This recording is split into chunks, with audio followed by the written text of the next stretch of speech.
to the first question is that the department is focusing on economic implementation, focusing on implementation of the Provincial Economic Development Strategy, the PACE 2023. Some of the untapped sectors as cultural and creative industry, digital, economy, and the department is also on strengthening other sectors to enable industrial development, namely renewable energy, climate change, agro industry department, and also the industrial development through our SCZ. You'd understand that we're currently pursuing the third SCZ, the Wild Coast SCZ, in Mthatha and the pharmaceutical sector in Kabeja. The application that it is with the DTIC, they are considering of extending the Koha SCZ to accommodate your Aspen, in order for Aspen to expand more in the investment they are doing there. And at the Department of Transport, the rail, maritime, aviation, public works and infrastructure, the department through EPWP has increased efforts in artisan development program to assist with skills for both employment and business development. Answer to question 2, the estimated number of cooperatives in South Africa is more than 48,000, 480,000. And the 480,000, and the Eastern Cape constitutes 16%, trailing behind Gauteng 21% and KZN 26%. The detailed information on the structure and the breakdown according to sectors is usually sourced from CPIC. I will, Honorable Speaker, come back on this one to make sure that is it not an error to say 480,000 or is 48,000? There could be some mathematical issues there. The answer to B, through the Imvaba Fund, which provides financial support to cooperatives as part of the cooperative development strategy. A total of 139 cooperatives were supported during the financial years 2019 to 2024. Opportunities were created for 792 beneficiaries, of which 390 are women and 300 are youth. Answer to question 3, the department has recently conducted a rapid survey of the informal retail sector and the formal business in the Eastern Cape province. The preliminary study provides descriptive analysis of business activity across the 6 districts. So you don't get a lot of detail as it is actually listed there. Probably I can just talk on the issue of spaza shops, that following the directive of the president for compulsory registration of spaza shops within 21 days, data collection will improve and further analysis can be done to determine the unemployment or the employment opportunities prevalent in the sector. Thank you very much. Thank you so much, Honorable Premier. Honorable Ponga, are you satisfied with the responses? Thank you very much, Honorable Speaker. Thank you, Honorable Premier. I am satisfied, but I'll wait for the exact number, whether it's 48,000 or 4,800 cooperatives. Thank you very much. Thank you so much. Question 6 from Honorable Sondaba, also to the Honorable Premier. Thank you so much, Honorable Speaker. The answer to first question is that the project was derailed mainly by the interference of local business forums seeking the intervention of provincial government. The Department of Water Affairs and Sanitation convened a stakeholder engagement, which was follow-up meeting from various engagement that the department had with the small enterprises, the matters for discussions related to supply chain issues and all that. So this has always been about an issue of local content and the beneficiation. The answer, which is B, the Office of the Premier participated in the engagement and subsequent engagement with the Eastern Cape Director General and Honorable Premier as the matter was escalated to upper provincial management for the expeditious resolution of the bottlenecks. So we are dealing with that matter, and it's a matter that must be closely monitored on an ongoing basis. That's why, as Office of the Premier, we are currently looking at how best can we strengthen our social facilitation, because most of these catalytic projects are suffering from that close ongoing monitoring. So it was also resolved that all tenders below 1 million will be localized and above 1 million will continue to be advertised. So it's part of those kind of the decision that would have been arrived at in consultation with those. Answer to question B, question 2. The Office of the Premier collected information for the stalled projects, namely liquefied natural gas and biofuel. From the information collected, it transpired that the factors indigenous and exogenous resulting in the project stalling range from poor planning, policy, licensing matter to poor project implementation. But you will also understand some of these projects are big projects which are investor driven. So when an investor comes and say, no, we don't want to go to Kuha, we want to go to East London, or we don't want to go to East London, we want to go to Richards Bay, it's difficult to stop that. That's why we lost projects like Mtombo, etc. A project that now I'm following up quite hard as a premier has got more chances of being revived now that it has failed in Richards Bay, where Saudi Arabia is. The investors said they want to have a project taking place there. So for LNG, the project is progressing steadily, hence the Office of the Premier involvement to identify bottlenecks. I'm working here with the national team that is responsible for this under DMRE, the agents that is responsible for this LNG Petro SA. So we've got we've got a pending meeting where they will be able to come and present, but some of these issues are linked to Transnet and how Transnet functions. I've got a meeting tomorrow at 12 midday with the group CEO of Transnet. Amongst issues is exactly this issue, to really resolve and unlock these issues. On biofuel, as part of its monitoring, the Office of the prioritize the establishment of the projects. What I can say here, I've been in discussion with the minister concerned. Again, it's one of those projects that are also coordinated under Petro SA. So we want to get that project back as it was planned when the government procured a couple of farms, particularly around Ingoma Temba. So the minister is open to this discussion, Minister Mantashe. So we're trying to get it back into equation. That project is one of catalytic projects which we think that it can help to change the inland of our province as a major project or economic boost there. Answer to question 3, factors in the project stalling range from poor planning, as I've said, and all that, but more to this is social facilitation. Monitoring the implementation of social infrastructure projects under DOE and housing, health and housing and transport through the Provincial Infrastructure Steering Committee. The technical PICC and OTP's coordination of the PICC, there has been a vast improvement in the infrastructure planning for all 4 targeted departments. During the period under review, several projects have progressed from planning to construction, and some progressed within the various construction stages. We set up this PICC to ensure that never again shall we lose money back to national fiscus, conditional grants in particular that are meant for infrastructure development. So there's been a great improvement in coordination and also us being effective in project monitoring and project implementation. The Office of the Premier's involvement and support in the collaboration with the Department of Public Works and Infrastructure and Treasury has played a joint coordination because this is a function, part of those transversal functions. So the PICC coordinated is a provincial structure that is chaired by the Premier because it's a structure that reports directly to the EXCO. Thank you very much, Honorable Speaker. I think I'm done. Thank you, Honorable Premier. Honorable Sandaba, are you satisfied with the responses?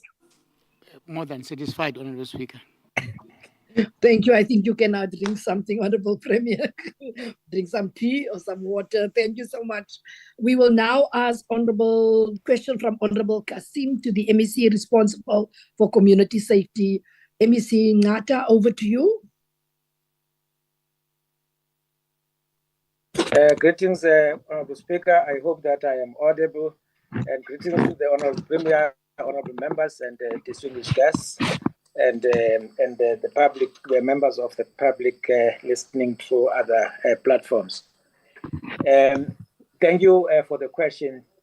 The the response in terms of the overall crime rate in the province, the response does provide the percentages in terms of that, and in terms of the details of crimes, also the statistics are provided. I'm sure the honourable member has a copy.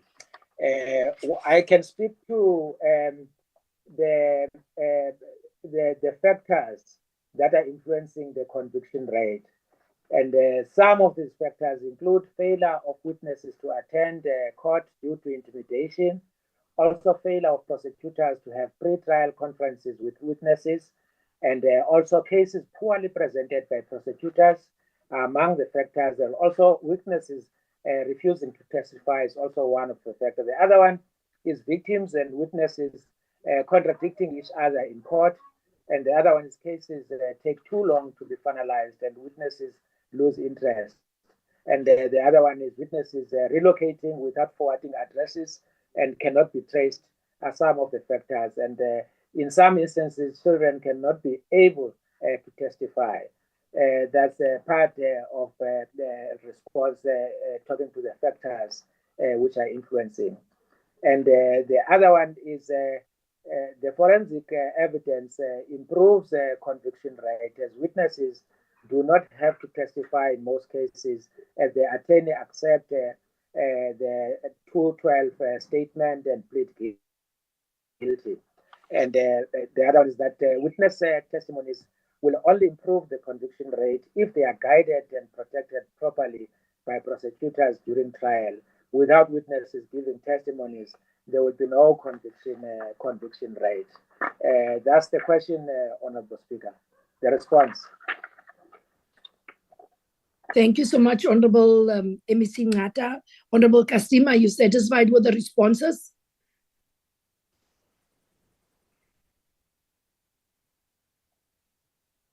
Honorable Kasim?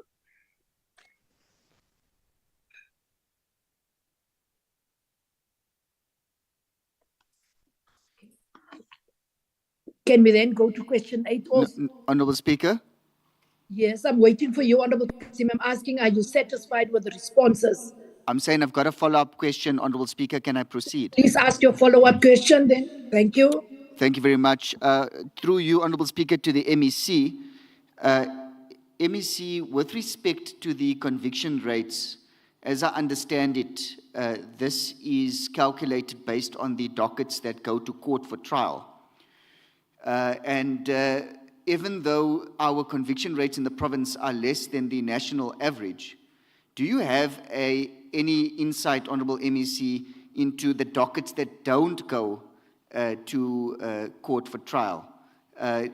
There was a law report, a dated law report that says this is as much as 75%.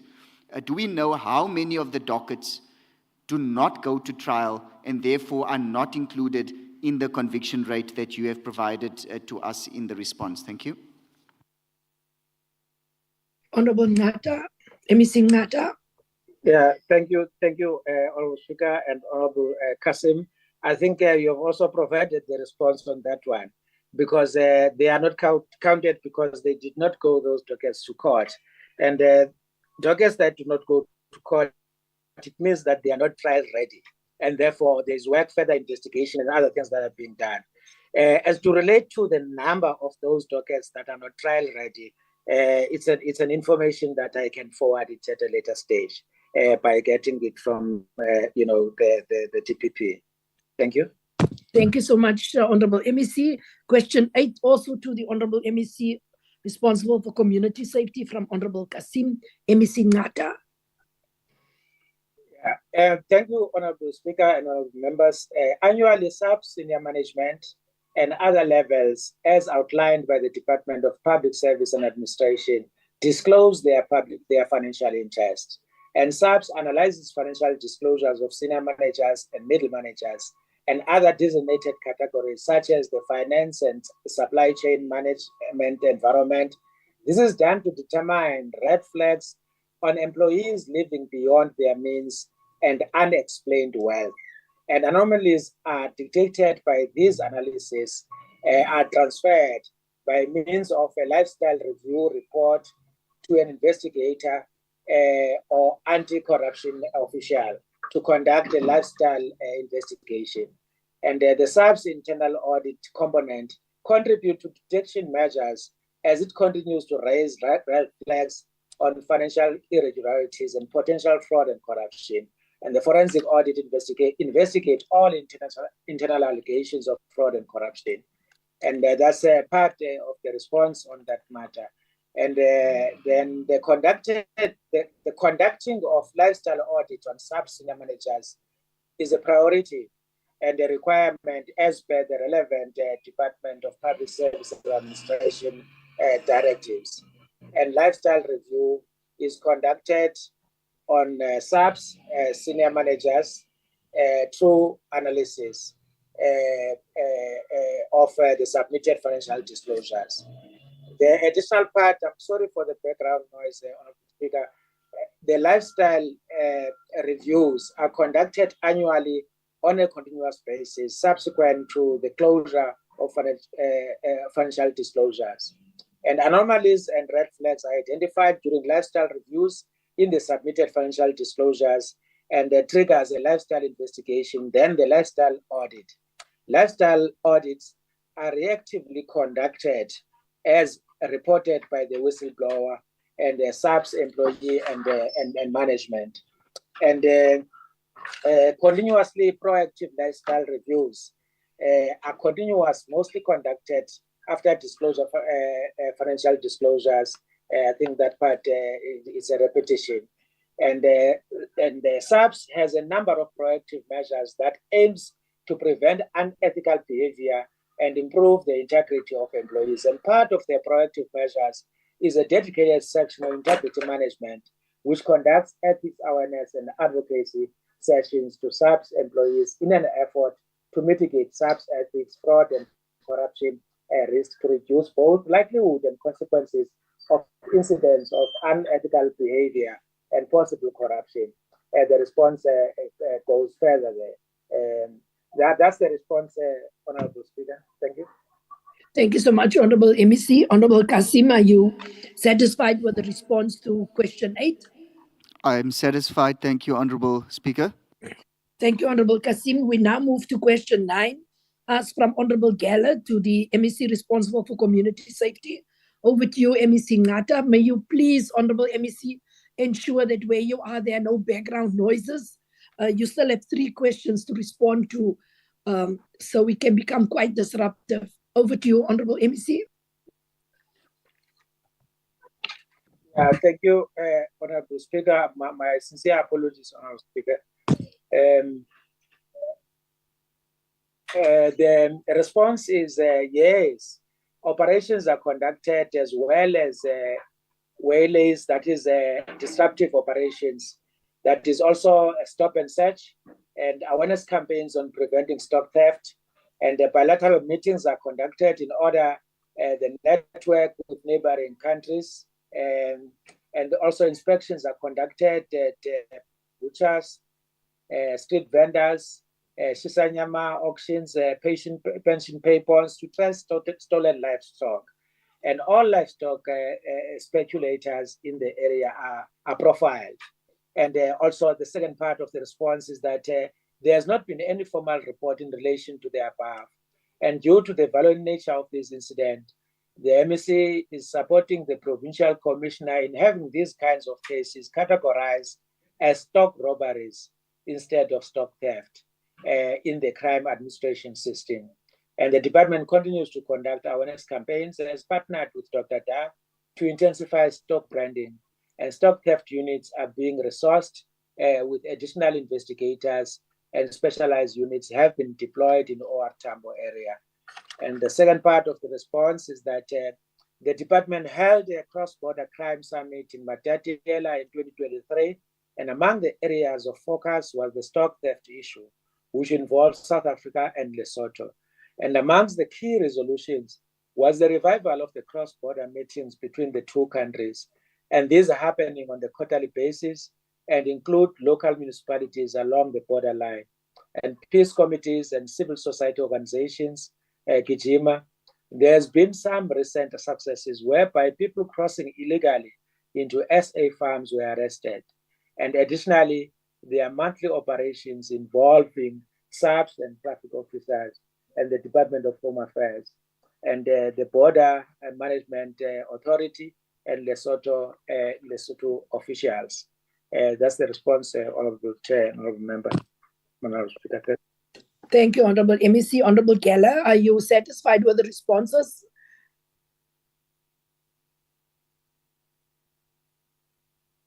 May we then move to question 10 from Honorable Khune to the MEC responsible for community safety. MEC Ngata, over to you.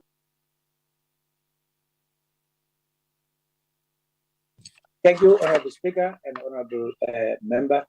The response is that additional police have been deployed in OR Tambo to improve the visibility and enhance swift response.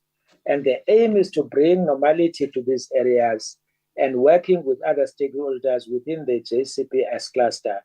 And some programs are initiated. The department, in collaboration with Mhlonhlo Municipal, has conducted a workshop on the 14th to the 15th of November for the establishment of community safety plan around Mhlonhlo. And the community safety plans were developed with the aim to conduct the community safety audits in the hotspots areas to ensure promotion of community safety in the affected areas.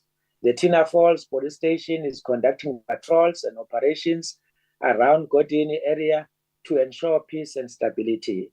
And the additional point is that, yes, one suspect was arrested and appeared in court on the 31st of October 2024 with formal bail application, and bail was denied, and the suspect is still in custody. And there are 4 known suspects that are still being traced. And the case is remanded for 2025, 24th of January. And the department is planning to revive the village committees and strengthen traditional policing with the kingdoms, including Mhlonhlo Kingdom. Once mobilized, these communities will be capacitated with necessary working and prevention equipment. That's the response, Honorable Speaker. Thank you. Thank you so much, Honorable MEC. Honorable Khune, are you satisfied with the responses? Speaker, I'm satisfied with the response. Thank you so much, Honorable Khune. Question 11 from Honorable Vanku, also to the MEC responsible for community safety, MEC Ngata. Thank you, Honorable Speaker. Thank you, Honorable Member.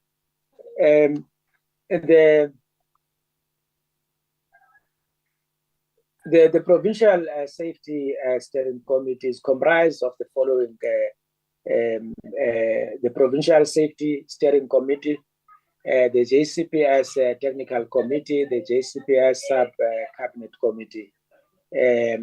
Through implementation of the strategy, the department conducted, that is the provincial safety strategy. The department has conducted 63 crime prevention and awareness campaigns and 54 police accountability sessions across the province in the past financial year. These initiatives gave opportunity to communities to revive direct services, to receive, direct services within their localities, and to receive feedback on service delivery. And some cases are raised from the floor that have opened a case not being followed up. They are attended on the spot. They are referred to investigators whilst these sessions are taking place. And there's also been a department appointed school safety patrollers in 34 schools in the province, 248 community safety brigades, which have been deployed in the areas of OR Tambo, to be specific, Nelson Mandela, and Buffalo City Metro. And the rate of community engagement is good as communities get to interact with the relevant government institutions in a coordinated manner, which have resulted in some community members receiving the desired assistance, on the spot, as I have indicated. And a working group between the department and SAPS has been established to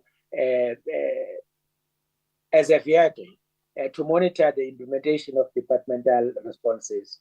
And through this engagement, SAPS is able to implement recommendations based on findings presented by the department.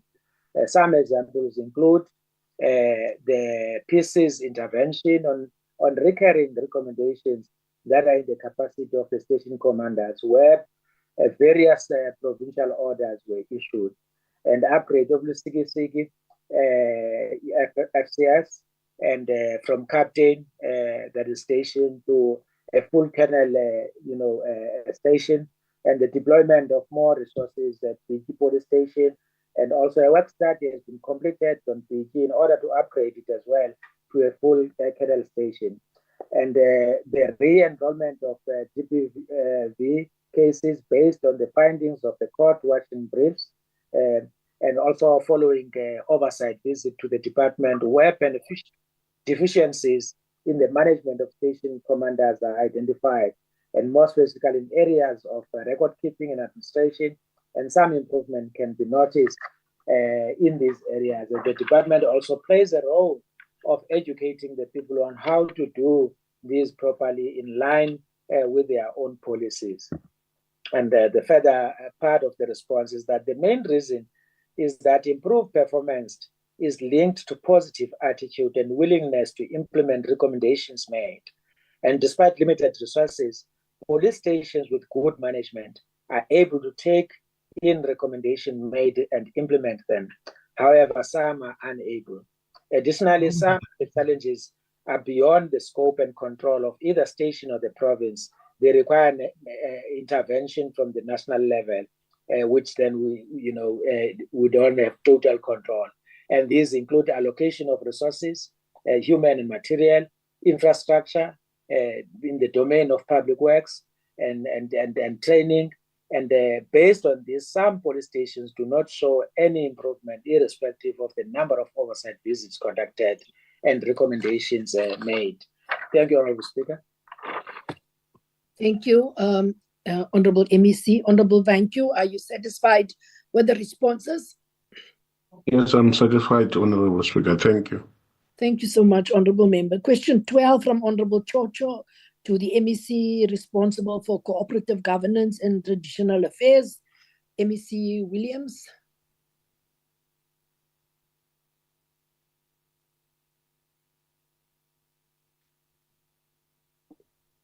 Is MEC Williams not in the house?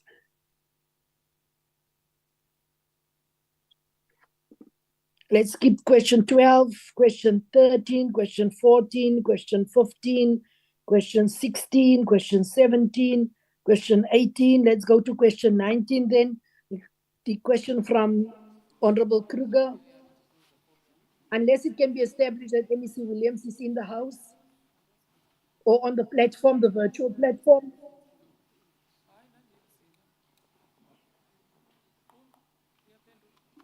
Then I will go to question 19 from Honorable Kruger to the MEC responsible for economic development, environmental affairs and tourism, MEC Peters.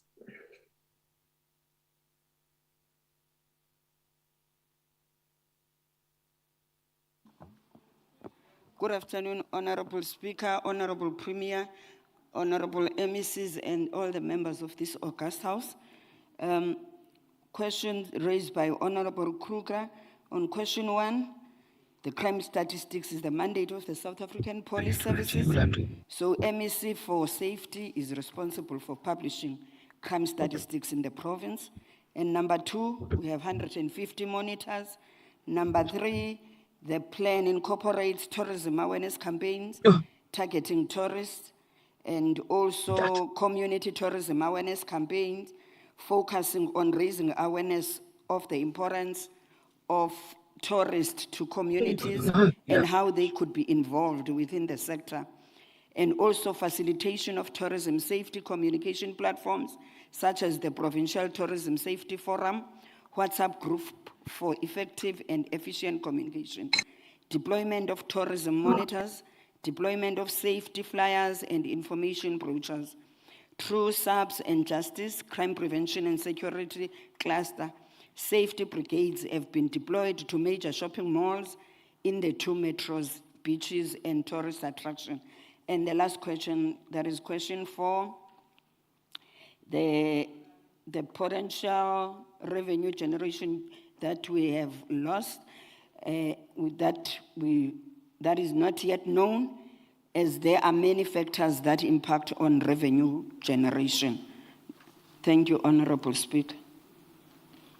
Thank you so much, Honorable Peters. Honorable Kruger, are you satisfied with the response? Thank you, Speaker. This is Honorable Knutse. Honorable Creer has nominated me to accept his responses. And I just have one follow-up question in terms of the first response. And that is when the MEC says that it is the community of the South African Police Service, is the MEC then also saying that they have no responsibility as a department in terms of tourism safety at all? Thank you. Honorable MEC. Thank you, Honorable Speaker. I did not say that we are not responsible for tourist safety. But what I'm saying, the only person that can issue out statistics when it comes to crime is the MEC for safety, not the MEC for economic development, environmental affairs, and tourism. Thank you, Honorable Speaker. Thank you so much, Honorable Peters. I think you've qualified that. Can I please ask Honorable Nobo on the virtual platform to immediately mute himself? Please, your mic has been open for a long time. It's a disturbance. Can we go to question 20 from Honorable Lokoti to the MEC responsible for education, MEC Gade?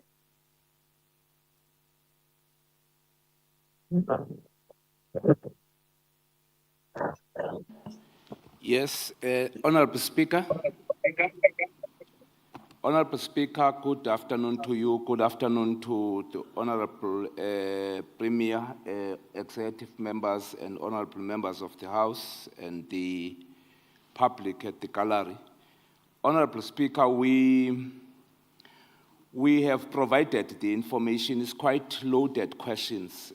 One is that the schools that the honorable members are requesting for us to provide are there in the response, according to names and also the districts that the learners with the disability or barrier on autism through the full service schools is there, Honorable Speaker.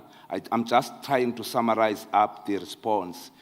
But the second one is that we have been able to train through the development unit that we have institute, the educators that are supposed to be handling this sensitive function, and also equip them in terms of upscaling their qualifications via the B.Ed or to the level of the honors at the level of the inclusive education as a sector. The last one, Honorable Speaker, is that we have purchased the assertive technological devices at a range of 542,000 for the learners with the disability. The actual numbers that the first question was addressing to is that we have got 824 learners in the system, in particular for the spectrum of the autism. The 657 learners are on special schools which are designated for the autism spectrum. The 22 ones are in the public ordinary schools, and also the 445 are in the full service. The 145 are in the public ordinary schools, and the 22 are in the full service schools as part of building the inclusive education, Honorable Speaker. I've tried to sum up the questions, but the detail will be there in terms of which schools, which districts, and how much the cost of that particular aspect is raised in the question, Honorable Speaker. Thank you. Thank you, MEC Kade. Honorable Lokoti, are you satisfied with the responses?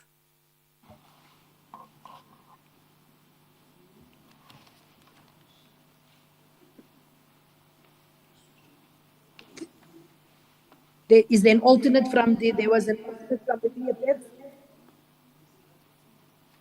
We have handed it back to you, Honorable Speaker, because we're trying to summarize the entire package. Yes. I heard. Can't you hear me? I am calling, asking Honorable Lokoti if she's satisfied with the responses. Can we then move to question 21?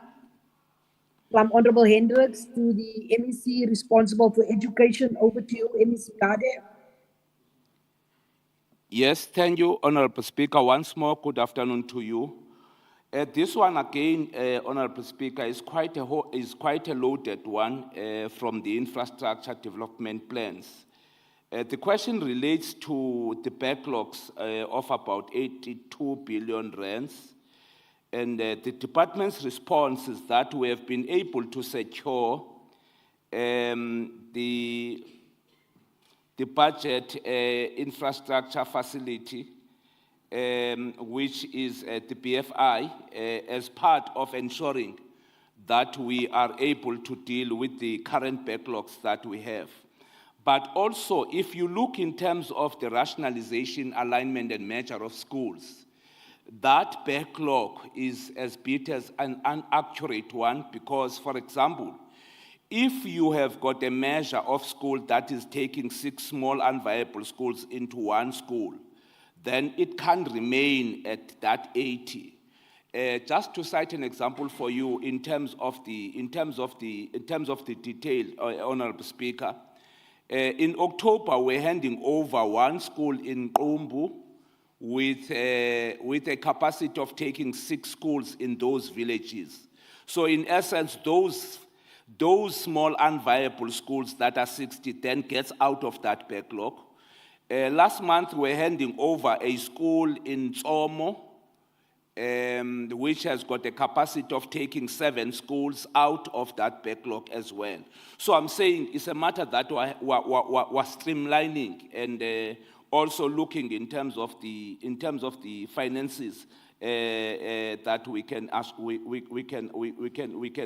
get from the provincial government and also national government. But lastly, we have got a comprehensive 10-year plan strategy, which is designed also to make sure that at least when we speak the infrastructure development, we can be able to give rands and cents its own meaning, but also to look at the qualitative output that could be a benefit out of the very same utilization of the public purse that is there.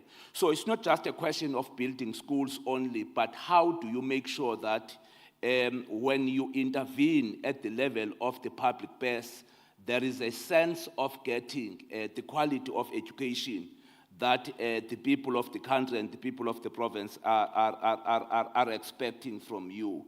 The last question in terms of the figures, Honorable Speaker, is that currently the projects in line, some of the projects are in line in terms of the procurement currently that worth about 1.5 billion rands, which are also part of a plan to deal decisively with the backlogs that we have in the province. I'm just trying to summarize up, but a detailed one, the member will be able to get it. Thank you, Honorable Speaker. Thank you so much, Honorable Kade. Honorable Hendricks, are you satisfied with the responses? Thank you, Honorable Speaker. I would love to ask a follow-up to the MEC. You may proceed.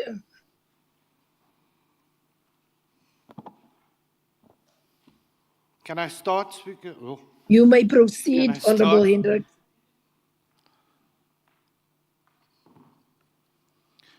Okay, I accept, Speaker, that I can start. Thank you to the Honorable MEC for those questions. And I think, Chair, despite the relief of pressure on the backlog that rationalization might bring, it is still a very massive backlog, Honorable MEC. So in terms of what was happening at Mampondo Primary School, where the private sector intervened and took hands with the school to improve the sanitation there, what concrete steps is the department taking to engage the private sector as partners to secure additional funding? And then secondly, MEC, the additional almost 11 million that we received through the budget adjustment, what portion of that will go to effectively integrated infrastructure development? Is there any of that money that will actually go to infrastructure development? Thank you.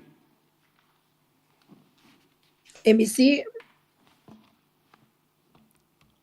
Honourable Speaker, are we audible? You Can I are quite proceed? audible. You are quite audible, Honorable MEC. Let me Guardian. assume that we are audible, Honourable Speaker. Yes, the Honourable Member is correct. We do have private funding. For example, most of the schools that you were handing over, just as an example of what you are talking about, has been built by the mining sector. In particular in the former homeland areas where the massive labor has been a massive labor reservoir. So indeed, I can confirm on that one. For example, the JS Kenjana in Aiduja, which was built around 129 million rands, has been built by Stillwaters, not through the government funding. There is that particular engagement, and we probably would have to consolidate the investment of the private sector into the education sector and comprehensively give a report formally into the committee in terms of rands and cents, how many schools that they have built, at what cost. But I can assure you it's multi-billions that the private sector has been able to invest in the province. And we still have some of the schools that we must hand over at the end of January and February. Some of them are built through the private funding. The issue of the adjustment budget, yes, we will have to find a way. You are correct. We have got some bit of discomfort in as much as we are on the red in terms of the overspending on infrastructure. But we have got pressing areas like, for example, your 290 plus Bit Latin schools that should be eradicated before the end of April. And we have taken 89 of them into the current adjusted budget, but we are currently waiting for the pronouncement of the minister in ensuring that we get an additional funding so that we can clean up that mess of plus minus 200 that is being a leftover from the 1,500 that we were given. So there are multi-facet strategies to deal with the current backlogs that we have, but also to deal with the issue of the dilapidated infrastructure from the former homelands, whether you talk former Sky or former Transkei. Whilst you deal with the mud schools in the context of the city, there are schools from the former Sky that are mud schools, but still inappropriate, which must be dealt with. There are schools that are inappropriate in the former Transkei, which are not mud schools, do not qualify on their city, which must be dealt with. So that's why you must have a bit of a dimension on how to deal with the comprehensive crisis of the infrastructure development plans that we have put in place. Otherwise, we welcome the submission and also the questions that have been lifted, Chair. Thank you so much, Deputy. Thank you so much, Speaker. Thank you. Don't go anywhere, MEC. You still have questions. Question 21 from Honorable Tebekana, also to the MEC for Education.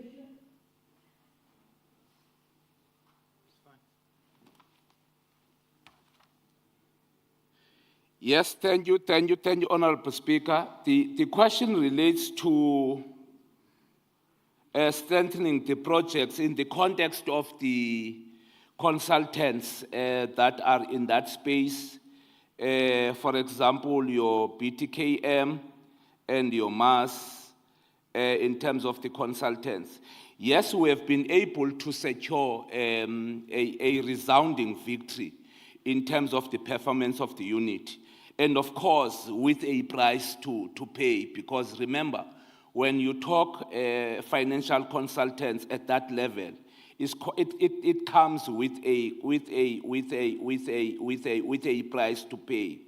But I can assure the member that we have been able, at least to make our SWOT analysis of the current arrangement, whether are the contracts we have of benefit to the sector, but equally of benefit to the people of the province. The supply chain management processes have been able to look also in terms of qualifying the rands and cents with the throughput that is expected out of that exercise. So I can safely say, Honorable Speaker, in terms of the mandate that is there, at least we can secure an understanding from the PSU point of view, because currently there is a bit of scarcity of the skill from that particular unity, and also in the province in general. You would need to have a balanced approach of building the capacity inside, but also of ensuring that the service providers that have been assigned to deal with that question are indeed of utmost importance in realizing the objectives that we have set for ourselves. Otherwise, the details in terms of the achievements, we will escalate to you, Speaker, and also the Honourable Member, because it's quite a lengthy response in terms of 1, 2, 3, 4, 5. What is it that they have done? I don't want to waste the time that is limited of the House. Thank you. Understood, MEC. Let's just hear from Honorable Tebekana, if she's in the House, if she acknowledges the responses and are satisfied. Thank you, Honorable Speaker. Yes, I am in the House, and yes, I'm quite satisfied with the MEC's response. Thank you. Thank you. Let's go to question 23, Honorable Kekana, to ask the MEC for Education. That's question 23.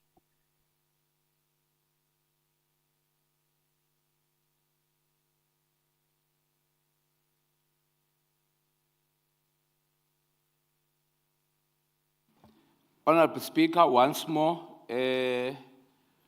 good afternoon to you. The question is about the management and contract monitoring mechanisms, which is also related into the previous one, but safe to say we have got contracts that are time-bound, contracts that are also having indicators for us to be able to benchmark whether the contract is serving the purpose. But also within the contracts that we have, we are indeed able to put penalties where it is a necessity. For example, the department, in the strengthening of the compliance and the utilization of the EFFF MES for the monitoring and managing of all projects related to data marking, it has been able to access and update the information. So that because the data systems are the ones that informs the decision making.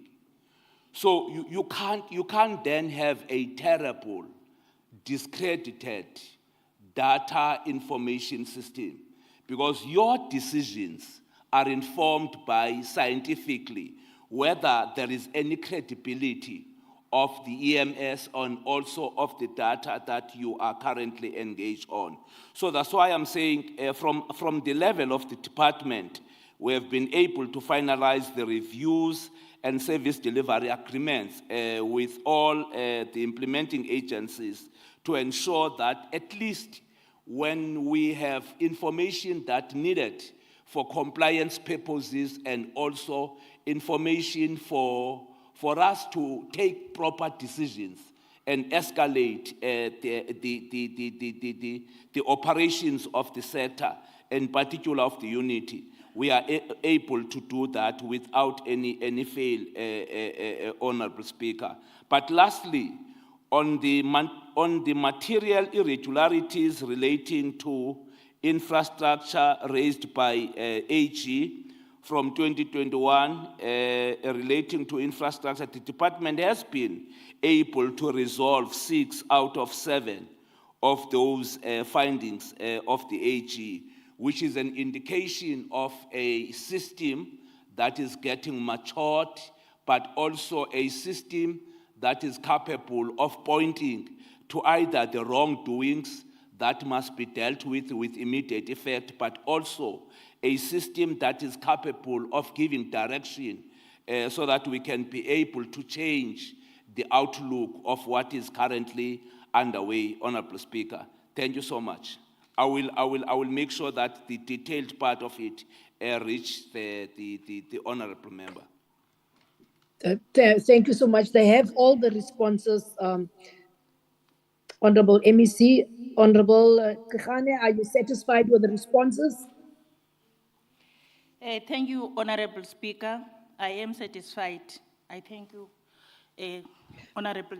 Thank you so much, Honorable Member. Thank you. Question 24. You may return to your seat, Honorable MEC. Thank you so much.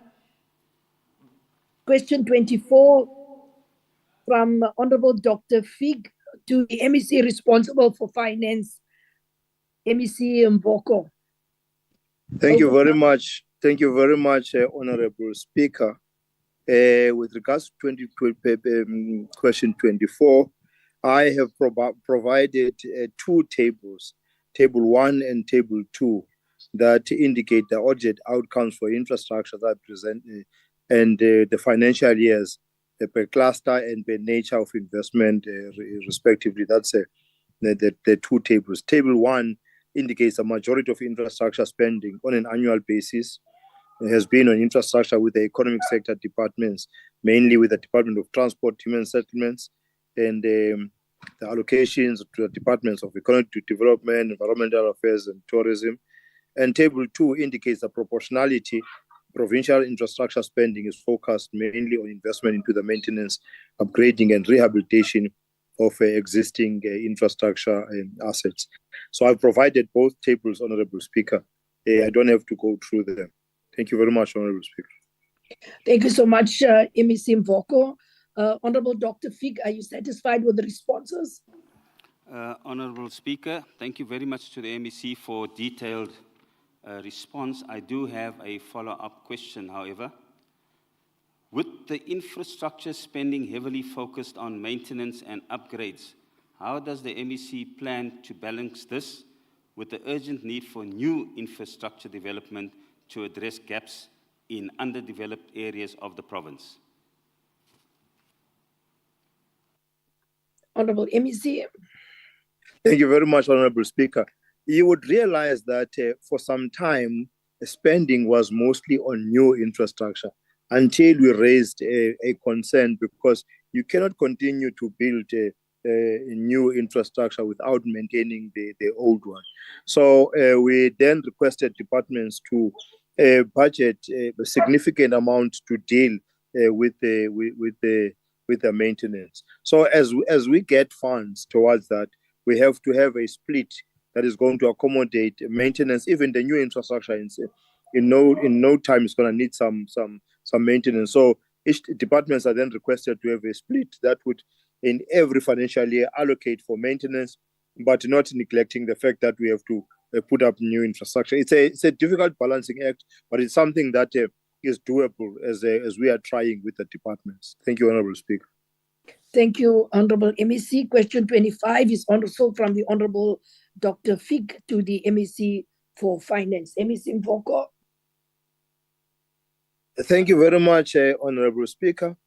I have given a response on a summary of the state assets reported lost on fire and vandalism during the 2022-23 financial year. You would notice that there are departments that have reported none, but most of the departments have responded. So I've provided a table, and in the table it will be what is the incidence, the number of assets, and the value of assets, and an explanation. Safe to say that the three departments, COCTA, DOT, and Rural Development, have reported none. Thank you very much, Honourable Speaker. Thank you so much, MEC. Honourable MEC, Honourable Dr. Fig, are you satisfied with the responses? Honourable Speaker, thank you very much to the MEC for the detailed response, giving an indication that 115 million rand of assets have been vandalized or lost. I do have a follow-up question, however. Can the MEC explain how 22 million rand can just be written off in the OTP without verifying value? Thank you. Honourable MEC. Thank you very much, Honourable Speaker. I think in the explanation given by OTP that they were written off due to loss and impracticality to verify. So when it's impractical to verify, there is only one thing to do, and it is to write them off. Perhaps what needs to do is maybe we might have to list the assets and indicate why is it impractical to verify, because we just followed that. So for Dr. Fig, we will then follow up with the OTP to on his follow up to say what are the assets that were, because the incidents are fire, renovations, and abandoned buildings. So we'd have to follow up in each and every one and then indicate in that to Dr. Fig as to why is it impractical to verify. Thank you, Honourable Speaker. Thank you so much, Honourable MEC. The question 26 from Honourable Mkocho to the MEC responsible for health, MEC Kappa. Huh? MEC Kappa. Hello, Speaker. I'm standing in for MEC Kappa, who's at the NCOP. Thank you. Honourable MEC, you may proceed on our behalf. MEC Luciti. Okay. The answer to 26, Section 1, Honourable Speaker, greetings to all in the platform. The Tyler Bequest Hospital in Mount Fletcher has a gross shortage of doctors, and this affected the after-hour theatre coverage, which resulted in patients being referred to Mthatha Nelson Mandela for C-section. The X-ray department has also not been working, and the hospital transferred patients to my CLIAM for that service.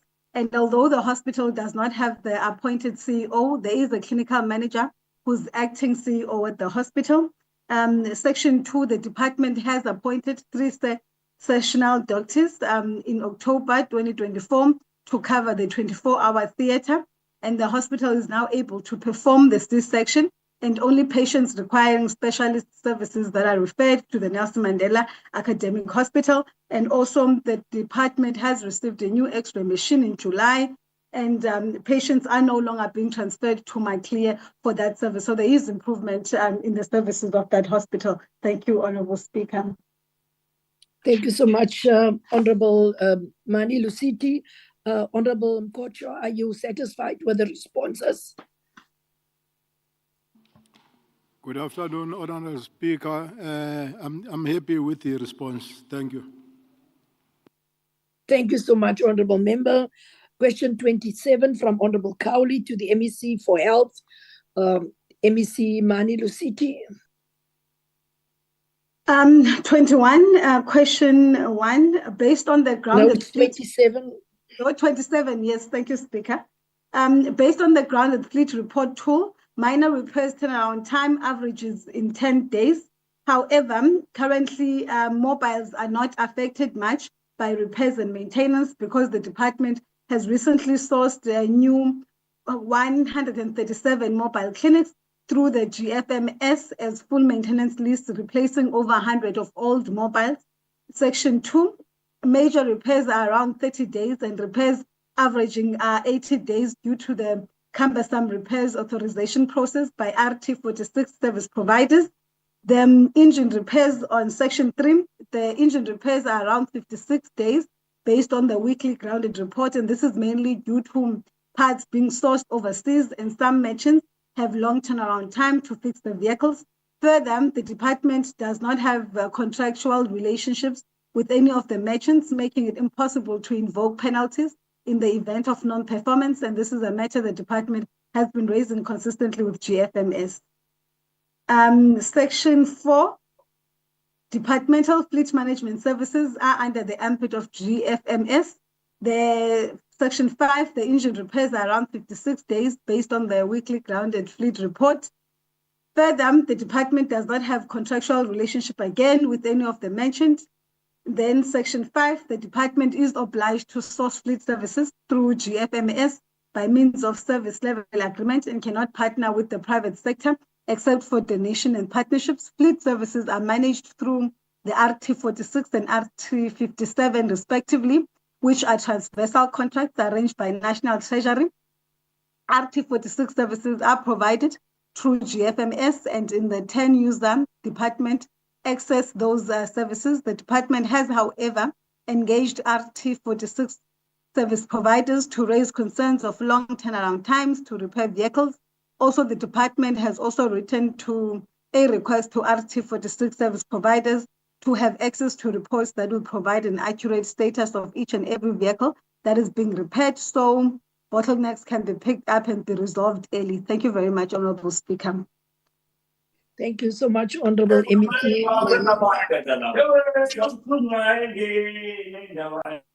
I don't know what was that. Honorable Cowley, are you satisfied with the responses? Thank you very much, Madam Speaker. I hope you can hear me. Thank you very much to Honorable Lusiti for the answers. I do have one short follow-up, and I'll keep it as brief as possible. We are sort of hamstrung as the Department of Health in terms of this, the service level agreements that have been arranged by National Treasury, the RT46 and the RT57. Is it not possible perhaps as a department that we approach Provincial Treasury to approach National Treasury to allow the Department of Health some flexibility in terms of sourcing service providers across the province that can attend to the repairs of the specifically emergency vehicles, not necessarily the mobile clinics, but specifically the emergency vehicles, so that we can speed up the turnaround times in terms of the repairs.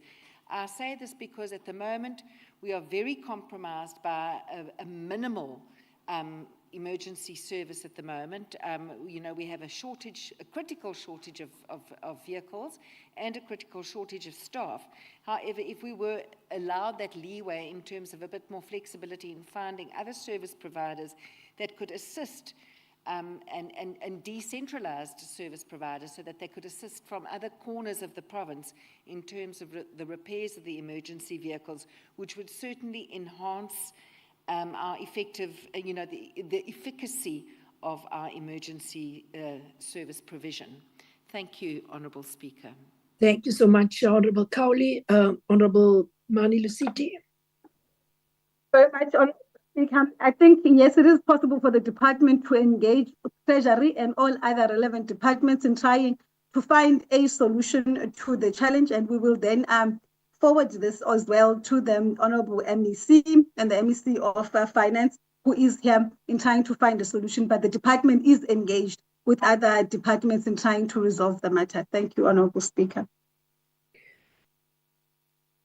Thank you. The last question for the day from Honorable Gela to the MEC responsible for health. We are almost at 5 o'clock and we need to still debate 2 reports. So this will be the last question to the MEC for health, MEC Mani Luciti standing in for MEC Kappa. Over to you, MEC.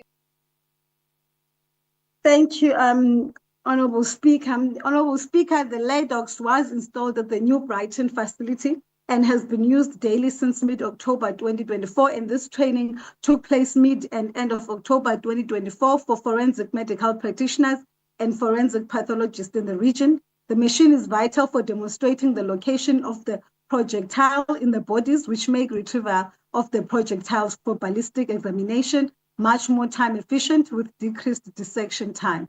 Screening of all charged bodies is done to exclude the possibility of shooting victims, also assisting in documenting other injuries and possibly assisting with the identification processes, looking for anthropological features and surgical processes.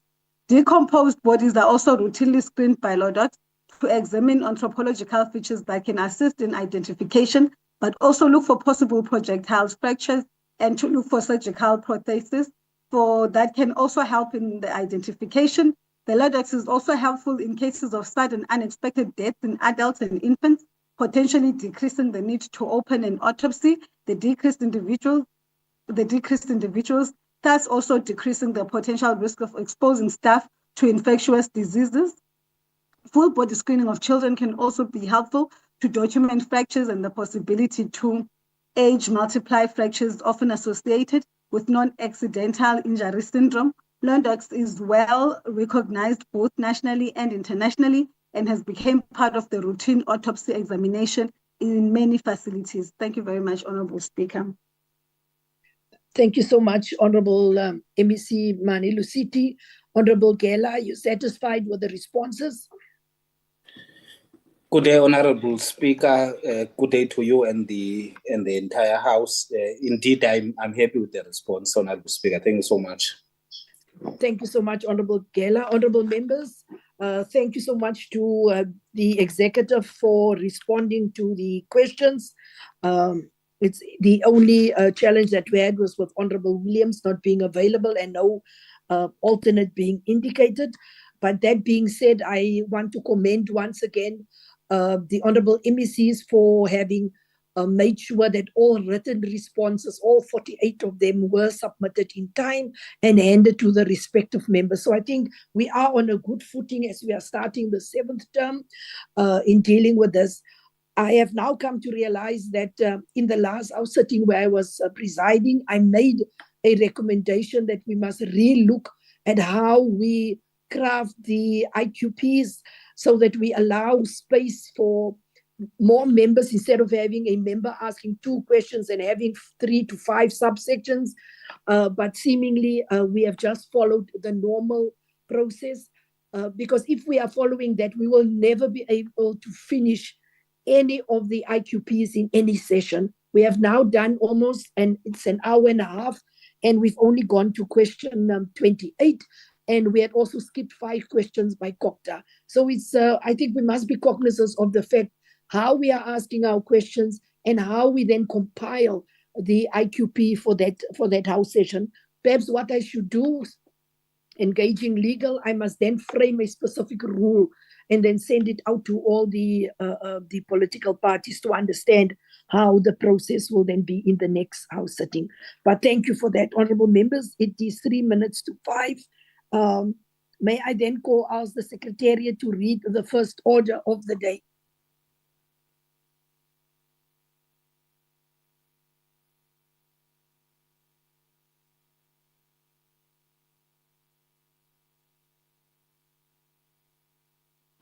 Ratification of final mandates in terms of Rule 45.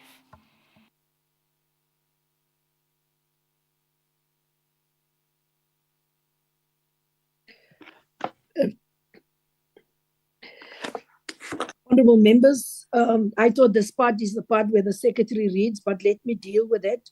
Rule 40, subsection 5 provides that if the exigencies of the legislature do not allow a sitting of the House to confer a final mandate, the Speaker may, after consultation with leaders of political parties in the legislature, provide and sign the final mandate, but the mandate must be ratified by the House at the first available opportunity. Final mandates were conferred on the Division of Revenue Amendment Bill B13 2024 and the Older Persons Amendment Bill B11D 2022 in accordance with Rule 40 subsection 5. The WIPS Committee has agreed that the mandate in respect of the above bills must be tabled for adoption by the House without debate. I therefore put the two final mandates for ratification by this House. Honorable members, are there any objections to the ratification of these two mandates?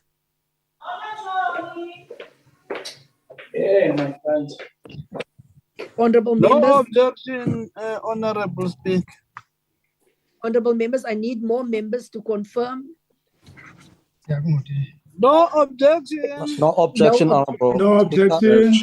No objection, Honorable Mandate is confirmed. Speaker. Thank you so much. Thank you so much. Can we please ask Mr. Fanny to switch off his mic?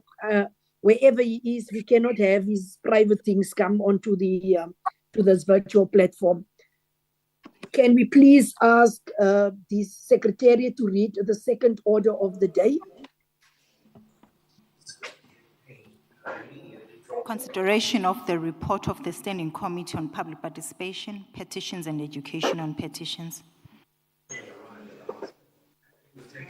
I call upon the chairperson of the PPP&E, Honorable Kobushiana. You have 15 minutes to table your report. Your 15 minutes starts now.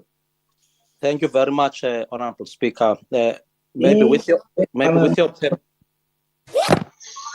with your permission, just allow me, Honorable Speaker, to table the general findings and the general recommendations. Because of the nature of how the report is packaged, it is quite clear on the findings of various petitioners. But I want just to say the Nelson Mandela Bay municipality has a huge challenge of land-related matters such as land planning, rezoning, bulk infrastructure, geotechnical assessment to enable the Department of Human Settlements to deliver houses to address overcrowding of families in that particular municipality, including the areas where most petitioners came from, which is Grogro and Jacksonville, as well as Warmer residents. The municipality is faced with mismanagement of beneficiary lists, misallocation of beneficiaries, illegal selling of government subsidy houses, and caretakership of houses.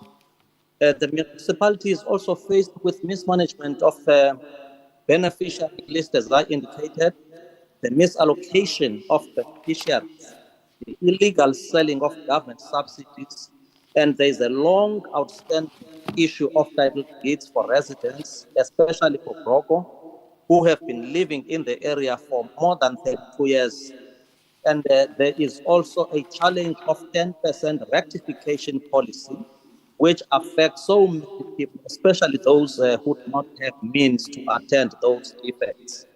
And the general findings that we find common in all the petitions, the municipality therefore must attend to its land-related matters, that is land planning, rezoning, bulk infrastructure, geotechnical assessment to address this matter by the department to deliver houses, especially to overcrowded families, including Grogro, Jacksonville, as well as Warmer residents. The municipality must develop a plan to deal with mismanagement of beneficiary list, misallocation of beneficiaries, caretakership, illegal selling of government subsidy houses, as it appeared to be rife and rampant within the municipality. And the department, working with the municipality, must address a long outstanding matter related to title deeds, especially in the Grogro area. Some of these people have been living in that particular area for more than 32 years without title deeds. The department and the municipality must engage the Minister of Human Settlements on the issue of 10% rectification to address the ever-growing list of houses that need rectification, which on itself is a sign of a problem. And the committee intend, Honorable Speaker, to organize and facilitate a meeting within 30 days after the consideration of this report between the Troika of Nelson Mandela, the Office of the MEC through the MEC herself, which we appreciate her availability during that week, for the Department of Human Settlements and COCTA, Chairperson of the Portfolio Committee, COCTA and Human Settlements, Triple P and Eastern Committee and MMC for Human Settlements, Housing Development Agency, and National Builders Home Regulation Council to try to resolve the matter related to bulk infrastructure, shoddy workmanship, rectification of defects for houses, as well as the issue of rectification policy in general, and the availability of land suitable for housing projects, as well as issue of eviction. Just to conclude, Honorable Speaker, the committee considered 67 petitions, and we have dealt during those 3 days, 4 days we were there with 38 of them, and 11 of them were recommended for closure.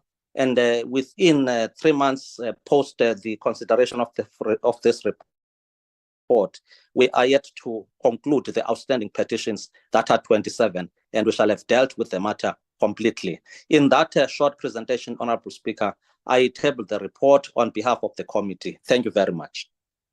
Thank you so much, Honorable Kobishane. You have done very well in terms of time. You have basically taken 5 minutes. Are there any clarities by the committee? Are there any clarities to the Honorable Premier? Can we then call upon the DA, Honorable Hendricks? Your 10 minutes starts now.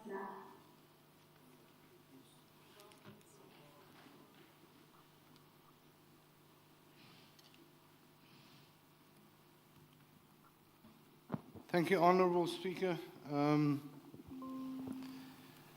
Participatory democracy is a cornerstone of a responsive government, emphasizing the citizens' involvement in decisions that affect their lives.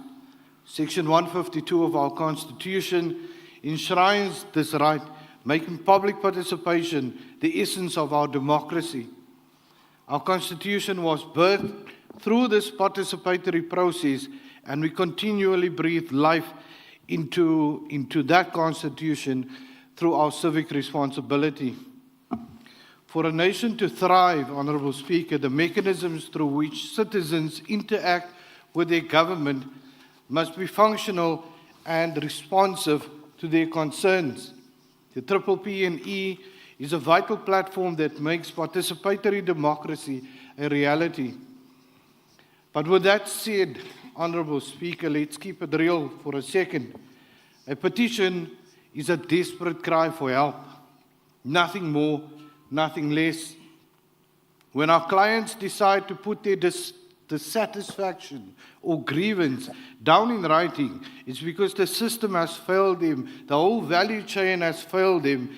We have failed them over and over again. The recent oversight in Nelson Mandela Bay revealed that many petitioners have given up on their plea for help. Some have moved on and cannot be found. Some have even died. Petitions is a last resort. We have to look deeper into why an issue has resulted into a petition and intervene before that happens. Honourable Speaker, sadly, too many petitions sit in bureaucratic limbo, ignored in the chaos of an overloaded and backlogged system.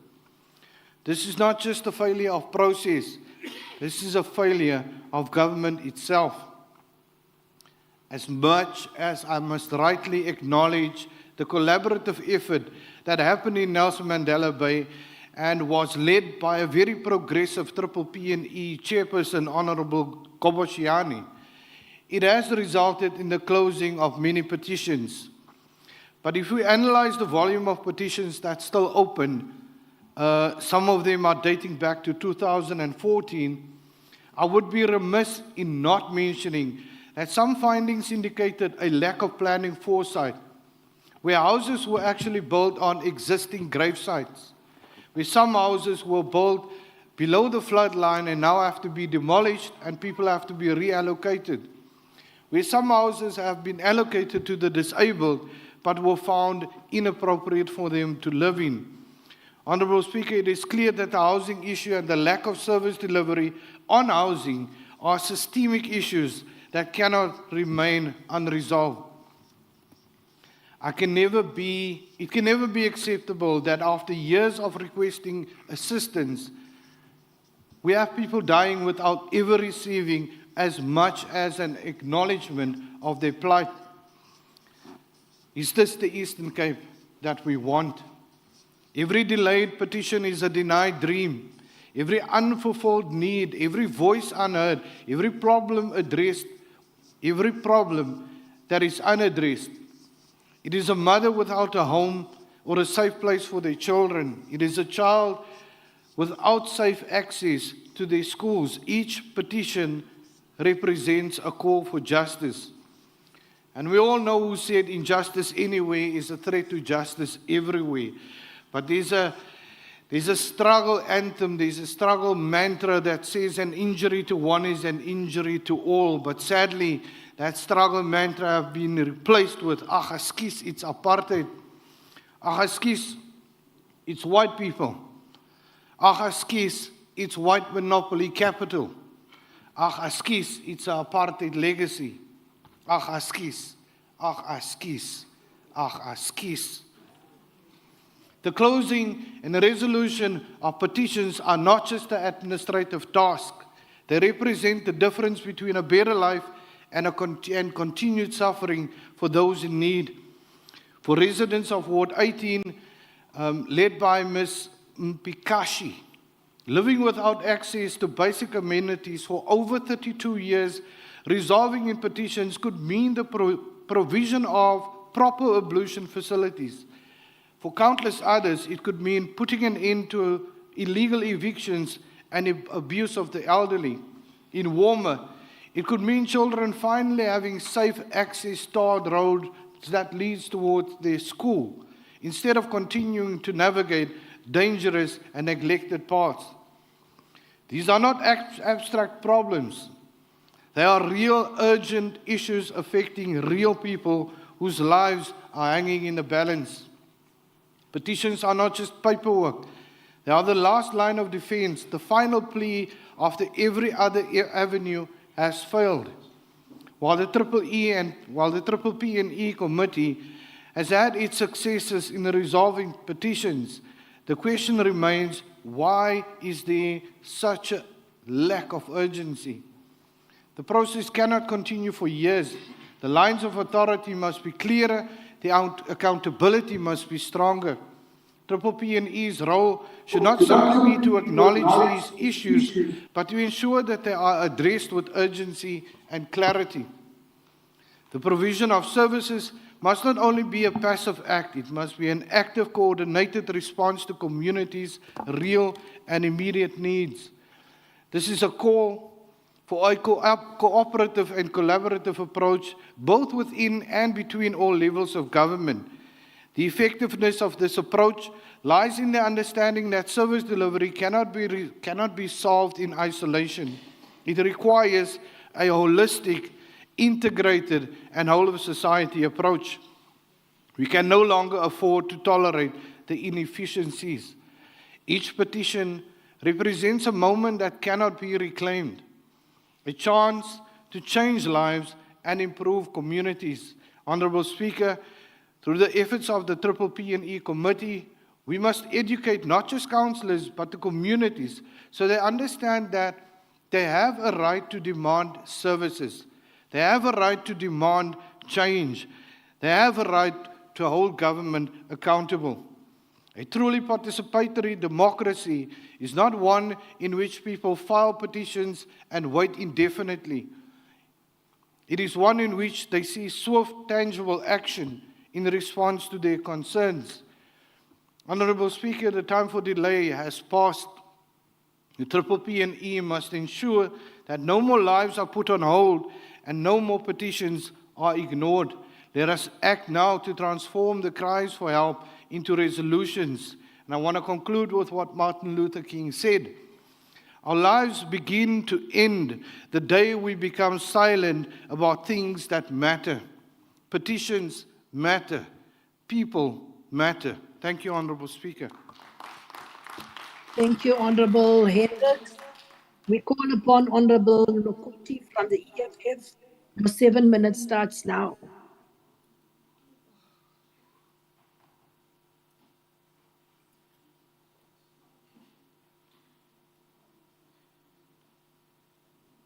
Honorable Lokoti, are you not on the virtual platform? If you are not here, we will move to Kotra. 4 minutes. Can you please come forward?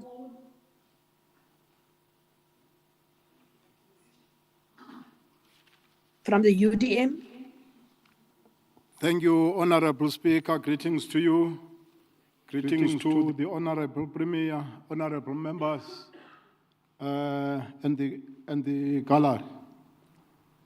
Honorable Speaker, we appreciate the plans to educate and strengthen the public participation, but there is less coordination on how to correct and bring remedial actions on when issues are raised in these public meetings and to find solutions. The question of resources is raised sometimes as a cover defense, and it finds no expressions in correcting the concerns raised. Most of the complaints referred to municipalities are sometimes not addressed, and when followed up, no positive results. Therefore, mechanisms to make municipalities accountable need to be strengthened. With reference to Gqeberha public participation interviews, it transpired that to get better results, there is a need to strengthen IGR and cooperation with departments. Addressing petitions, we need to develop mechanisms that address anarchy and disorder in our communities when demanding services, and the way they're handling the resources that are provided to them. It also transpired that housing department need to put systems in place to avoid the selling of houses and make other strings attached to the selling of houses be attended. It is also observed that contractors sometimes build houses even in areas that are not environmentally healthy and where people are exposed into risk and unhealthy hazards. Therefore, the departments need to put mechanisms and systems to avoid such tendencies. Thank you, Honorable Speaker.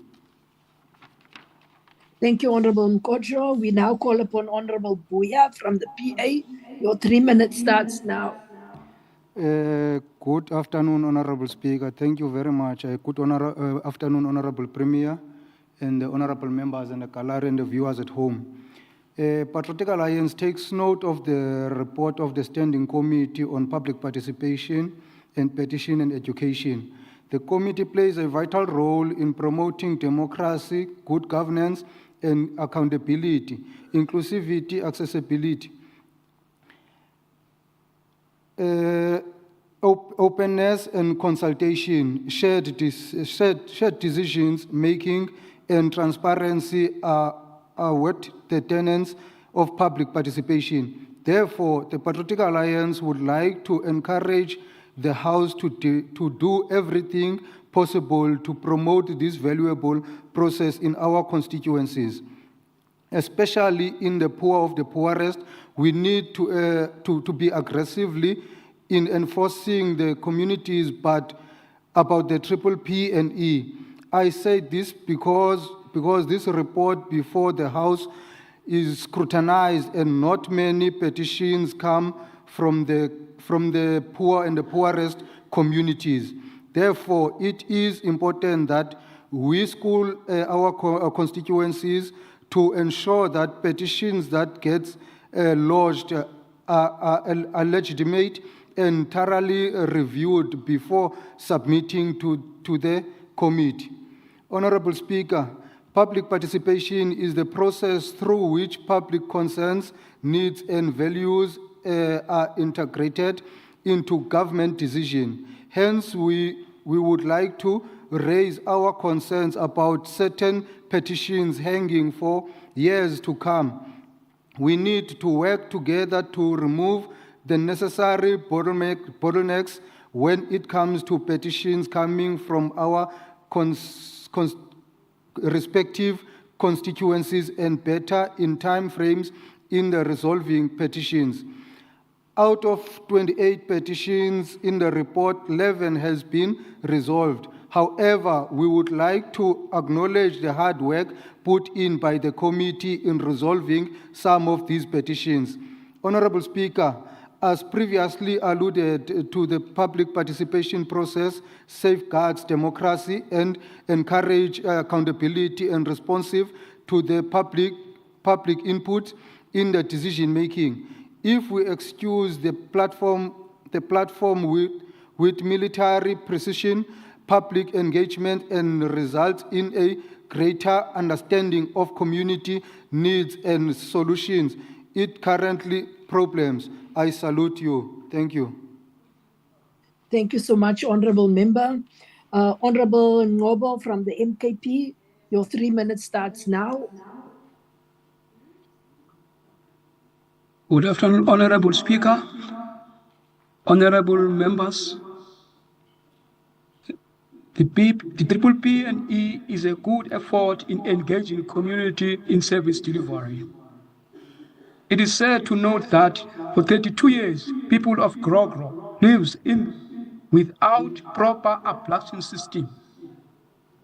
Honorable Speaker, Chapter 2 of the Constitution, Section 24A, everyone has a right to an environment that is not harmful to their health and well-being. People there are experiencing a health hazard for 32 years. Honorable Speaker, there is a house of an elderly in Joe's Logo that was built on a slab without foundation, which flooded with water. It is clear elderly people are not respected, are not supported in service delivery issues, and their dignity is compromised. Honorable Speaker, there is a challenge even there in what you call it in Joe's Logo. There is a list of mismanagement of what you call it of beneficial list in which elderly people remained without houses. The right to own property is robbed. Elderly people are part of our citizen. They deserve to own property. When the list is mismanaged, how are they going to experience and own property? Elderly people are the people who are loyal. They respect government, they respect families, they respect even organizations. But unfortunately, they are the ones who are struggling in service delivery. You can go in those clinics, you will see how they are struggling.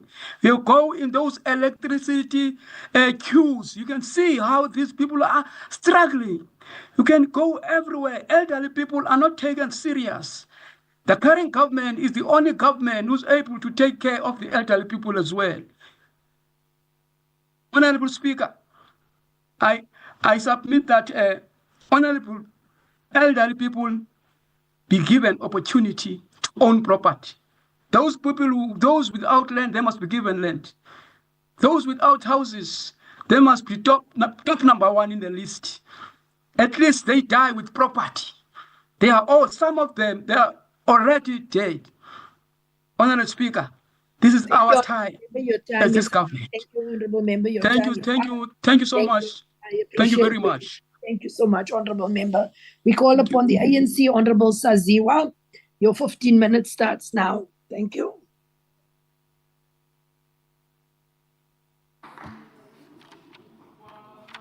Honorable Speaker, let me observe the already established protocol in the House. Let me also, in the same vein, greet our sign language interpreters.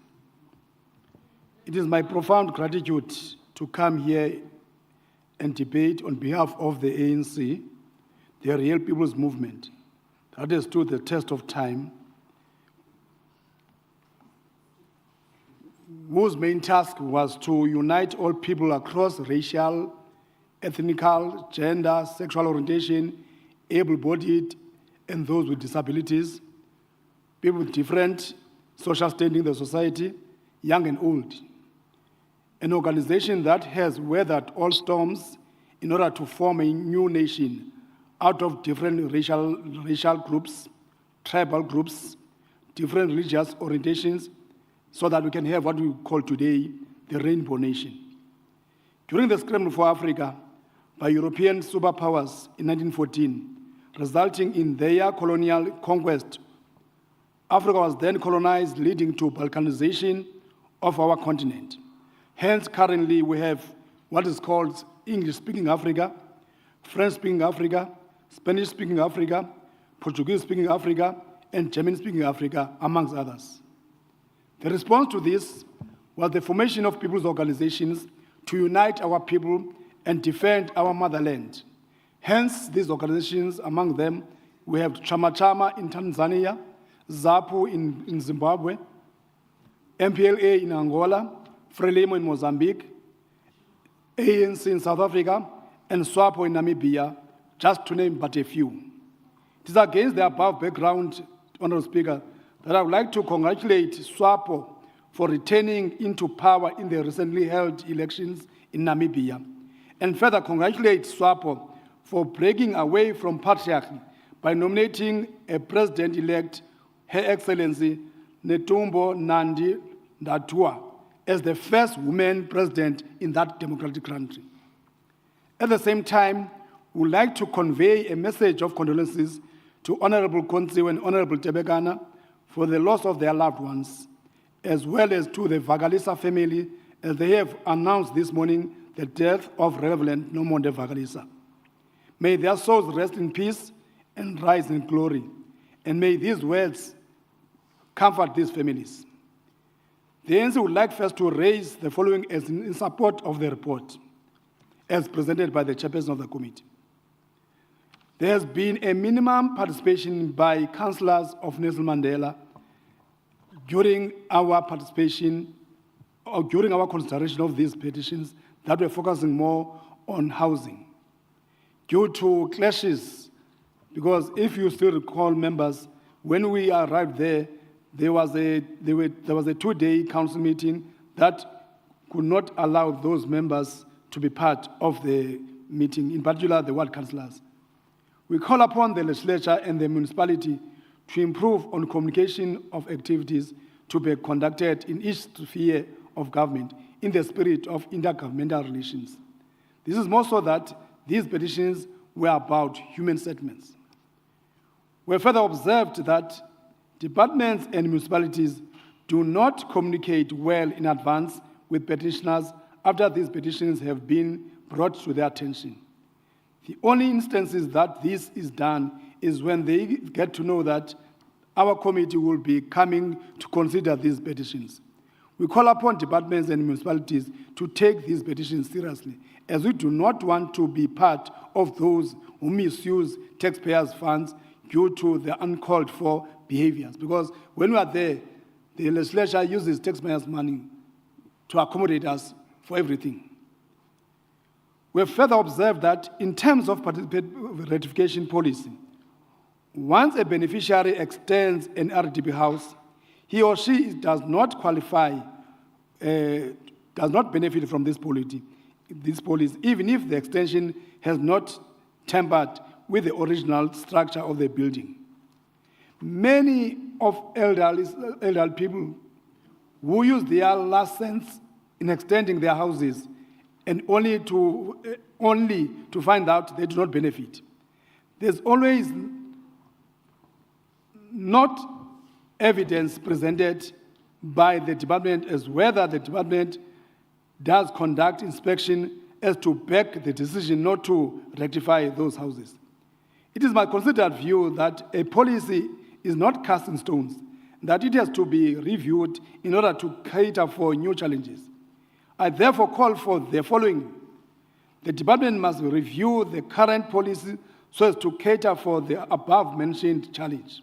Secondly, that the department has to send its building inspectors in order to assess the state of the house of the applicant for ratification with a view of making a determination in this regard. We have further observed that some of these RDP houses get sold by some members of the families who are not even registered as owners, a situation that leaves some of members of the families become homeless. We have also observed that once these conveyancers reach an agreement with the seller without even verifying whether the seller is registered as a beneficiary, they wait for 8 years to lapse before they can register those houses. It is against this about background that I call upon the department, working together with the municipalities, to conduct an investigation periodically before the lapse of the 8 years about whether these houses are being occupied by their registered beneficiaries or not. In conclusion, South Africa is a democratic country, which means it should govern based on the will of the majority. The following are forms of democracy that we need to know, because part of our committee members is to also to provide education. The direct form of democracy, which talks about the ushering in of what is called independent candidates. I want to ask a question: independent from whom and from what? And how do they account and who do they represent other than themselves? This is my line of debate, that whilst we are, as much as we accept the fact that they can be independent, but how do you call them to account? The second form of democracy is the one that is called the representative form of democracy. Many of us seated here are a product of that, because for us to be here, we have been mandated by our respective political parties. We are called to account each and every time, and our parties at some stage can recall us, can replace us, and therefore the issue of accountability is embedded within this form of democracy. But the most important form of democracy, I argue, is the participatory form of democracy.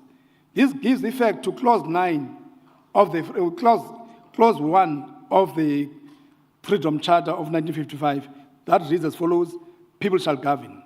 Our committee practices this through our participation and engaging our people when we embark upon these programs. One wants also remind this House that clause number 9 of the Freedom Charter reads as follows: there shall be houses, security and comfort. All people shall have the right to live where they choose, to be decently housed, and to bring up their families in comfort and security.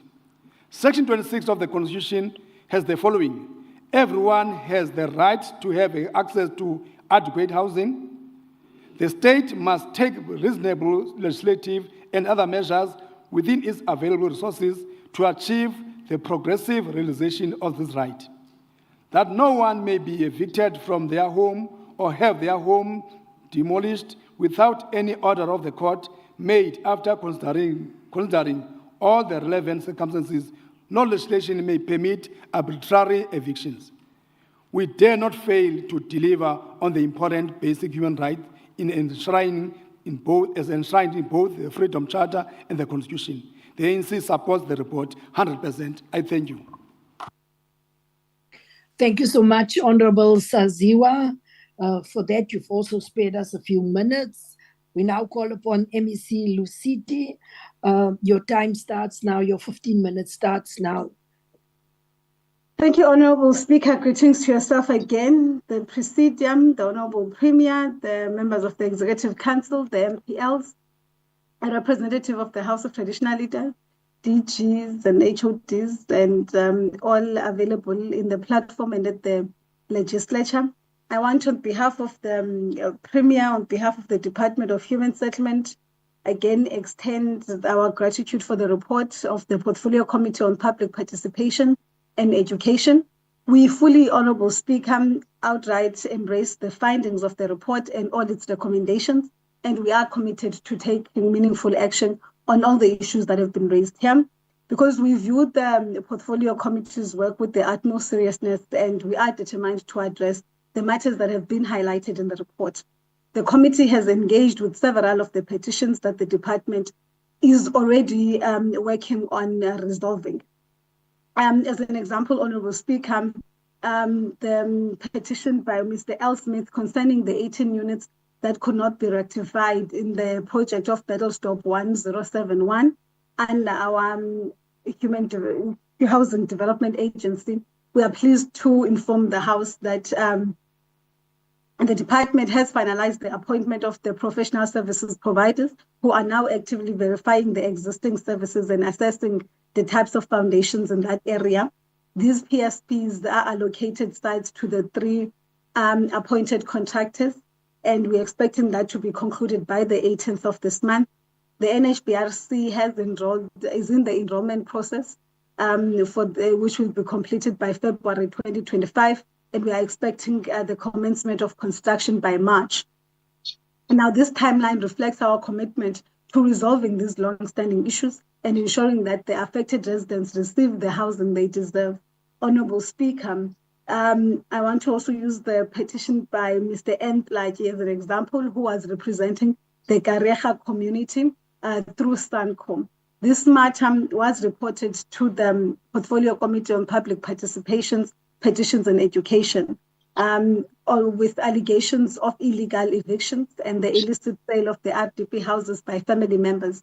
The petitioner highlighted that these actions have led to elderly individuals being taken to court or unlawfully evicted from their homes. In the petition, the department requested that the affected families must submit all the required documentation through our legal unit so that we are able to facilitate an amicable resolution with the matter. And Mr. Plaki was going to facilitate that submission with the deadline of the 25th of October. And with that, our legal advisory services would then assess the submitted information and provide recommendations to us. And also, we requested the accounting officer of the department to report these alleged masterminds behind these activities, which include conveyancer firms, Levy and Levin, to the Law Society. However, Honourable Speaker, to this date, none of these submissions that have been expected from Mr. Plagi have been submitted, and we want to urge the petitioners to comply with this requirement so that it allows the department to take the appropriate action in addressing these serious allegations and also protecting the rights of the affected individuals, particularly the most elderly. Now, I want to address, Honourable Speaker, with your permission, the matter of the Grogro area in Ward 18, which raises serious concerns about residences who have lived in the area for over 32 years without title deeds or proper abolition facilities. I'm pleased to provide the progress as it relates to the electricity meters, where we've been able to do the separation of the electricity meters for the affected residences, and that has been completed, Honourable Speaker. And also on the subdivision of some of those large sites, which is underway, and with the Nelson Mandela Metro and Saviour General, we are proceeding with that process, and we are expecting that the process is going to take an additional 3 to 6 months to conclude. On approved beneficiaries, out of the 27 families, 14 approved beneficiaries have been accommodated under our PE Destitute 300 project. 3 contractors have been appointed, a professional service provider and an engineer are actively verifying the project information, which includes the housing plans and also allocating the sites to the appointed contractors. And that process will be completed by December 2024. Where NHBRC has started the enrollment process, and they are expecting to conclude that by February 2025. And immediately thereafter, we're expecting to commence the construction. We remain committed, Honourable Speaker, to ensuring that these long-standing issues are resolved, enabling the affected families to enjoy the dignified living conditions and the security of tenure. I want to now address the petition by Mr. Dotsi, which concerns the 17 beneficiaries that are residing at Jacob Matomela, VD, that they've been there since 1998. And the petitioners noted that these beneficiaries were originally designated for relocation to an area called Area 11. However, due to other circumstances, the area was invaded and they were subsequently relocated to Area 8.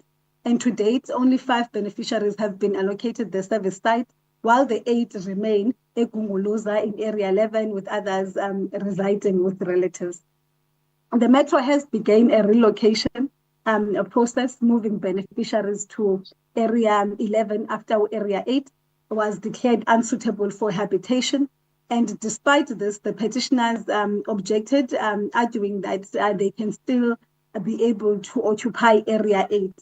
And to this end, we've requested the Nelson Mandela Human Settlements Department to submit a geotechnical report that would be able to substantiate the claims that the Area 8 is indeed unsuitable for habitation.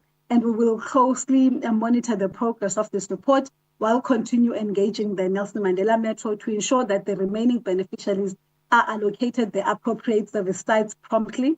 We remain committed to resolving this matter and upholding the rights of the dignified living conditions for all affected individuals. Honorable Speaker, I've highlighted here only a few petitions today, which illustrate the extent of the work being undertaken to address the needs and aspirations of our people. It is worth noting that many of the petitions have successfully been resolved, and thanks to the collaboration between the department, the Nelson Mandela Metro, municipality, and the legislature. We are making progress in unblocking historically stalled projects, and which were sitting at 87 in the start of financial year 23-24. Currently, we are sitting with 15 blocked projects that remain, and this reflects our steady and measurable progress in our commitment to advancing human settlements. We want to echo again, Honorable Speaker, because we believe we can't say this enough, that there's been a huge housing delivery that has been central to restoring dignity of our people over the past 29 years, with the province of the Eastern Cape delivering 437,967 housing units and 161,697 sites through the Human Settlements Development Grant. And this is in addition to what we've been able to provide through affordable rental units and our departmental informal settlements upgrading program. We also, Honorable Speaker, acknowledge the challenges that still remain, such as the growing demand for shelter and sustainable integrated human settlements that continue to outpace the supply, driven by factors such as urban migration in search for economic opportunities, adverse climatic conditions, and a rising populations. And these realities call for innovative approaches, increased collaborations, and a greater investment in human settlements development. Honorable Speaker, in conclusion, we want to reiterate that we remain resolute in our mission of restoring dignity and improving the quality of life for all Eastern Cape residents. And through our unrelenting effort, strategic partnerships, and an unwavering commitment to equity, we will continue to transform our communities into vibrant, sustainable, inclusive spaces where all can thrive. We are determined to ensure that our progress remains aligned with the aspirations of our people and the ideal enshrined in the Freedom Charter. Together, we will build a province where no one is left behind and every citizen has access to dignified housing and sustainable communities. I thank you, Honorable Speaker. Thank you so much, Honorable MEC Mani-Lusithi, for the response. Honorable members, I put the report. Any objection? Honorable members, I put the report. Agreed. Agreed. Any objections? Agreed. Thank you so much, honorable members. I will now ask the Secretariat to read the third order of the day.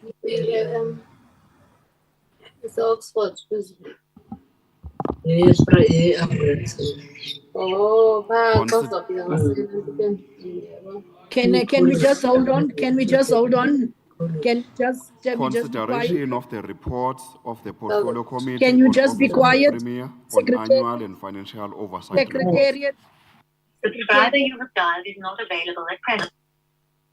Honorable members, we have officials on this post whose mics are open. On the virtual, can you please mute yourself immediately? There's an iPad 3, there's a Viola Tongana that is open. Can you please mute immediately? You are disrupting this virtual platform. Thank you. please mute Viola Mtongana immediately. Can somebody just remove that person? It is disrupting this virtual. Can we then proceed? The Secretariat, can you please read the order again?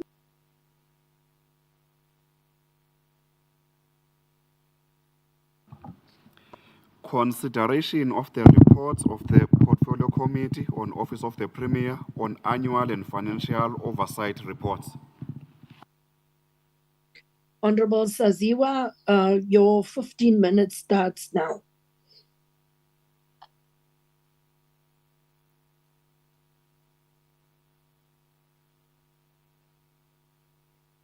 Honorable Saziwa, your 15 minutes starts now.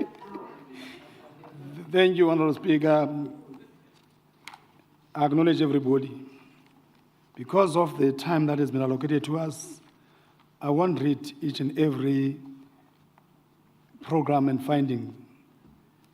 Our report is from page 381 for the annual report, and then we'll go backwards for the half-year financials. For program 1, I hereby table findings for program 1, and I'll read the recommendations. The under expenditure of 12.5 million is undesirable. The OTP must develop and strengthen internal controls, including expenditure of filling vacant funded posts to curtail under expenditure.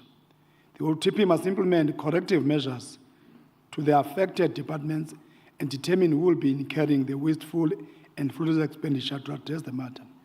The OTP must ensure that the internal control systems are in place to timely detect and control weaknesses in the next financial year and ensure that the supply chain management processes are strengthened to prevent unquantified elements related to the procurement. The OTP must ensure that all the EXCO resolutions affecting the departments are implemented as a matter of urgency. The department must resort to a headhunting process when suitable candidates could not be found in the province. The OTP must ensure that the set target for the employment of youth is met. The OTP must ensure that 30% target of youth-owned enterprises and 7% of people with disabilities is achieved. The provincial government must facilitate a process of bringing together all the involved labor federations with a view of fostering cooperation and collaboration between them. Program 2, I table both findings and recommendations for Program 2. Program 3, findings, there's underperformance on the number of work opportunities created for Youth Directorate. OTP achieved 70,803, and the annual target was 200,000, and is still in the process of establishing youth machinery. The Municipal Institutional Management Program for the improvement of municipal audit outcomes was not coordinated due to the cancellation of planned provincial IGR forum meetings. The planned target on the spending of municipal continental grants was not achieved by the 12 municipalities due to procurement delays, non-training and poor management capacity, and 2 municipalities, Sandys River and Makana, did not adhere to the requirements. There's slow progress in dealing with crime in the OR Tambo district and Nelson Mandela, to be specific. I table, therefore, the recommendations. Program 4, I table findings and I'll read recommendations. The OTP must ensure that 7 departments that did not comply with the implementation of the PILA, POPIA, and PILA legislation are complying and account about their failure to comply. The OTP must put systems in place so that workers below this SMS level comply with the financial disclosure across the provincial departments and account about their failure to comply. The OTP must ensure that the compliance by provincial departments with the legislative requirements of payment of creditors within 30 days and account about their failure to comply. The OTP is commended for the reduction of the medical legal claims and must continue identifying other fraud risk measures. The OTP must ensure that financial losses that took place in various departments are properly managed and ensure that clean audit is maintained in the next financial year. The OTPs are in collaboration with COGTA, Eastern Cape House of Traditional Leaders and Khoisan leaders, as well as the royal families, must ensure that the outstanding traditional claims and disputes are resolved before the end of the 2024-2025 financial year. On EXEC findings, the entity could not finalize the provincial data center on time due to the poor quality of work on business intelligence and business cases. According to external environmental analysis, the entity witnessed a decline in public trust and confidence in government, especially in local government. In terms of the labor market, the youth unemployment rate decreased by 1.2%, taking the province to 52.1%. I therefore table the recommendations in this regard. I also would like to table general findings and general recommendations. Half-year report. Ndibuya umva okwegqwirha lingena emzini. Weza ngomva emzini, weza ngomva emzini. Honorable Speaker, I table recommendations for Program 1, and I'll read findings. The program has an under expenditure of 1.8 million rands due to re-advertisement of posts which were not filled, audit fees that were not paid, and fleet vehicles for MECs that were not bought. The OTP has not yet achieved the 30% target on the procurement budget spent on youth-owned enterprises. It has achieved 10%, and enterprises owned by people with disabilities is at 0% instead of 7%. Out of 394 three-staff establishments in the Office of the Premier, the department has achieved the expected target on women and at SMS level and on people with disabilities, but did not achieve the 20% target on youth. As I've already said, I've tabled the recommendations in this regard. I table findings for Program 2, and I'll read the recommendations. The department must ensure that all vacant posts are filled and use head-hunting strategy. The Office of the Premier must resolve the SMME's dispute and ensure that stakeholders are facilitated and coordinated well. The Office of the Premier must ensure that the 3 projects are commencing in the next financial year. The department must ensure that planning is in place. The Office of the Premier, in collaboration with Treasury, Roads and Transport, and the Department of Public Works and Infrastructure, must ensure that funds are available to drive infrastructure projects in the province. The Office of the Premier must continue monitoring the provincial departments and must ensure that they achieve the IPP's set targets. A special focus must be given to those departments that have a bigger budget, such as education and health. OTP must submit a monitoring role to the committee. On Program 3, I table findings and I'll read the recommendations. The department must ensure that employees who retired and passed away are immediately replaced to ease the workload in the OTP. That they must ensure that Iskalo Youth funds are fully utilized and service providers submit invoices on time and are paid within 30 days as required by their rules. The Office of the Premier must ensure that cash flow problems are resolved and the construction company is on the site. The Office of the Premier and COGTA must work together with the transitional leadership, with royal families in Khoisan to resolve disputes and submit quarterly reports to the committee. Program 4, I table both findings and recommendations, and I'll read findings for EXEC and recommendations, as well as general findings. On EXEC, the entity received a revenue fund of 51.44 million rands from the Office of the Premier. It has spent 93% of the budget and has a 7% under expenditure for the mid-year. The recommendation, the entity is commended for spending 93% of its allocated budget for the mid-year, and the remaining 7% must be rolled over to the second term for utilization. General findings, the Office of the Premier is struggling to get witnesses on the reported cases for sex for jobs, particularly in the Department of Public Works and Infrastructure. Victims who open cases are reluctant to testify before the appointed investigating committee. There's a problem of registering ESCOM electricity meters in the province. People from rural areas have to travel long distances to register their meters, and communication was not spread enough for people to register their electricity meters. On the recommendations, the investigating committee appointed by the Premier must set aside hearing dates for sex for jobs hearing, encourage the victim to testify before the committee so that the matters are resolved. The investigating committee must ensure that victims are not threatened. The provincial government must ensure that The restoration of the ESCOM electricity meters is communicated to every household in the province and report the matter to the national government. In conclusion, we'd like to thank everybody that participated in the consultation of the report, the DG, the Premier, and everyone else, including of our staff. So we table our report. Thank you, Honorable Speaker. Thank you, Honorable Saziwa. Can we just hold on, Honorable Kreutzer? Can we just ask if there are clarities for the combined committee?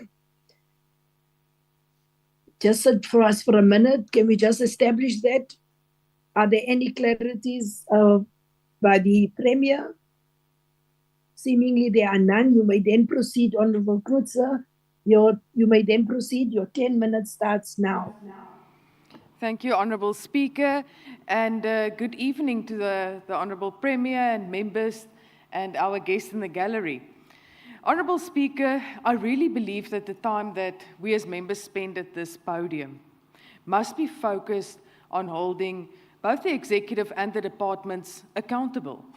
We must use this time to force transparency in financial expenditure and ensure that there was value for money in terms of every cent that we spent that was public money. And this is also a great opportunity for us to offer solutions to the many challenges that the people of the Eastern Cape are facing. Because in every challenge, there is a massive amount of extraordinary opportunity. So while the annual and half-year reports give important insights into our progress, they also demand that we must be honest with ourselves. And that is an appeal that I would like to make to everybody. Let's be honest about where we really are, what the lived reality is of the people in the Eastern Cape. Because only if we are really honest about where our starting point is, will we be able to realize those opportunities and to identify them, to make best use of them, to really change the lives of the people in the Eastern Cape. Honourable Speaker, when we speak about the general welfare and performance of the Eastern Cape, the fact is that the first place people turn to is probably the Premier or the office of the Premier. When things don't go as they should, that is the first place where they look and ask for answers and say, what now? What are we supposed to do now? How do we move forward? So it is incredibly important that we look very closely to the work that this department does so that we can give effective direction to the people of the Eastern Cape.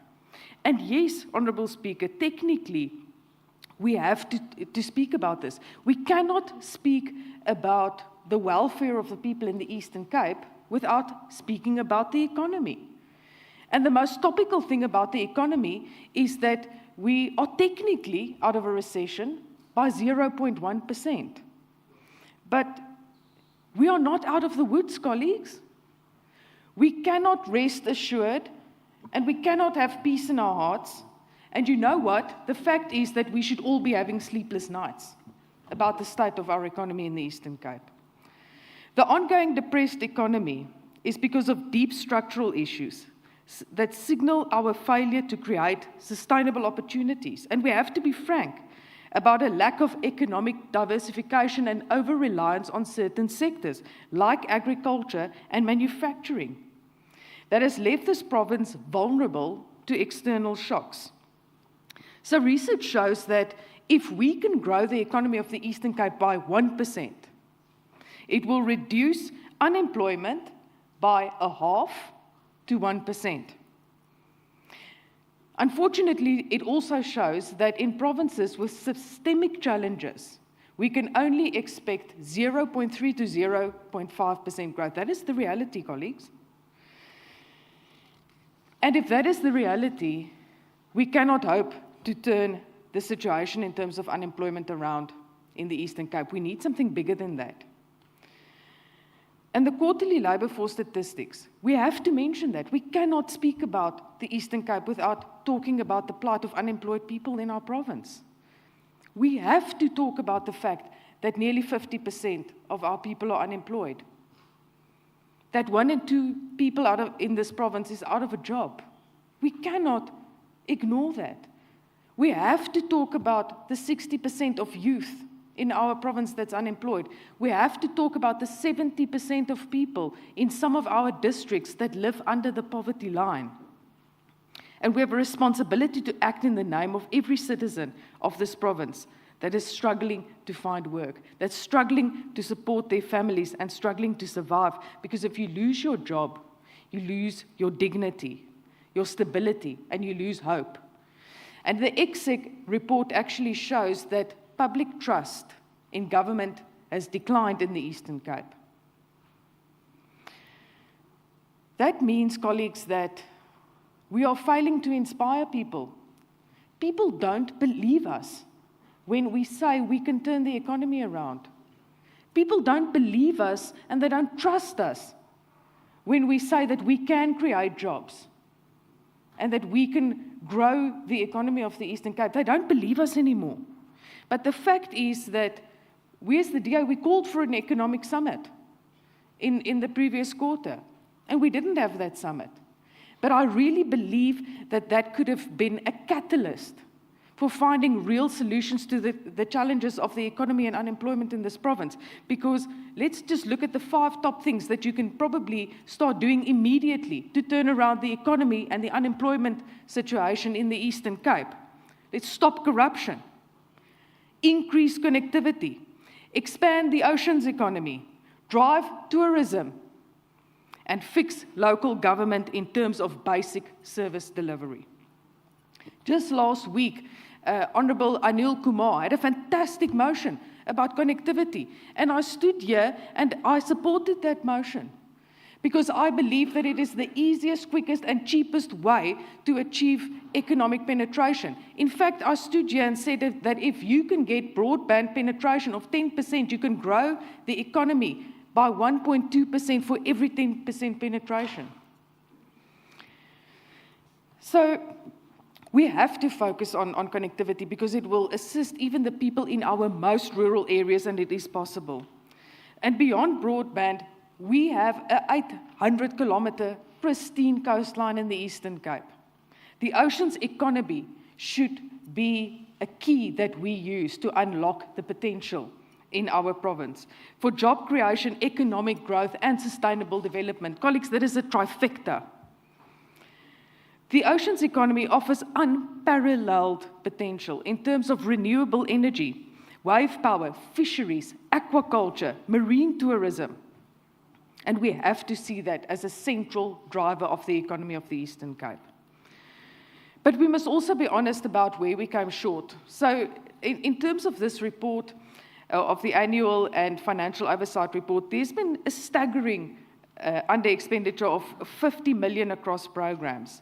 We failed to reach targets in Program 1 in terms of empowering youth-owned enterprises. And just earlier, I said that youth unemployment in our province is at 60%, but we failed in terms of that. The Wolf Wind Farm Mzimvubu project was once beacons of hope and growth. It stalled projects. That's standing. We need to breathe new life into these projects. And in terms of Program 3, Small Town Revitalization, significant cash flow problems. When we know at the rate of how businesses are disinvesting in our small towns in the Eastern Cape. Honourable Speaker, these reports highlights the critical need for better internal controls, enhanced project management, and stronger coordination. So I stand here today, and you can decide whether it is a request or a challenge or a plea. Let's fill vacant positions. Let's revive these stalled projects. Let's deliver on our promises and keep our commitments.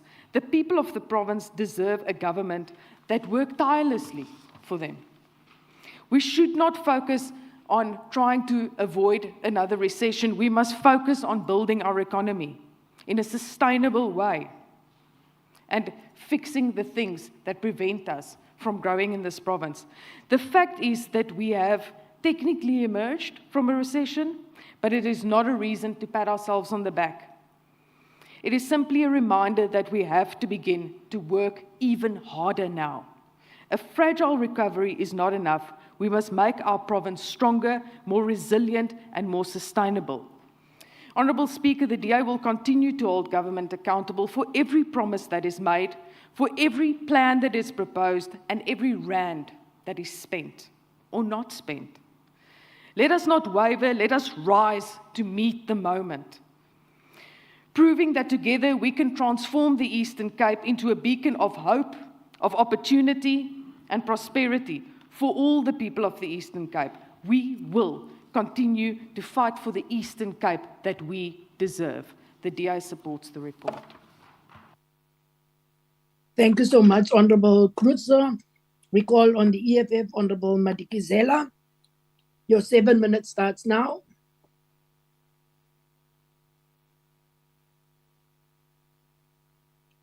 Is there anyone from the EFF here? Then we will move on to Honourable Zinti from the UDM. You have 4 minutes, Honourable Zinti.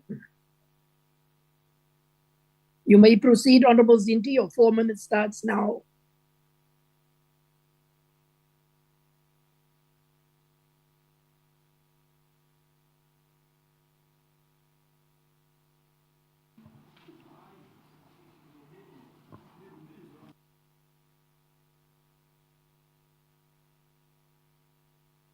Honourable Zinti, I'm waiting for you.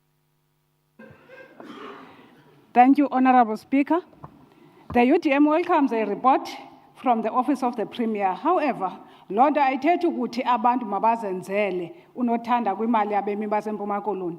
There should be internal control measures to improve audit outcomes and avoid fruitless and wasteful expenditure. The Eastern Cape economy contracted for the third consecutive quarter, entering into a recession in the first quarter of 2024. The Eastern Cape is in a technical recession due to sharp declines in the following industries: construction down by 2.9%, manufacturing by 1.5%, transport by 0.7%, mining by 1.2%. These industries have put employment on knife edge. Sasitshilo si-UDM sathi siyohlukanani nalento yamathenda kuba sesine-project ezingagqitywayo nje ngala mathenda kuba nani niyafumana kuwo babe abantu baseMpuma Koloni besifa yindlala. Aniva kodwa nina. Only 2 industries that recorded a slightly positive growth in the first quarter of 2024. That is agriculture and electricity. Nalo agriculture nayo isemngciphekweni yokwehla ngenxa yobusela bemfuyo kuba agriculture, it's not about ukulima kuphela. Namafama emfuyo kufuneka ehlanguliwe kula masela. Bayabulawa abantu bezama ukukhusela imfuyo yabo emhlonhlo naselundini. Kudala bezama ukukhusela nabo nalento ye-CPF or isolomza ayincedisi nganto kubahlali.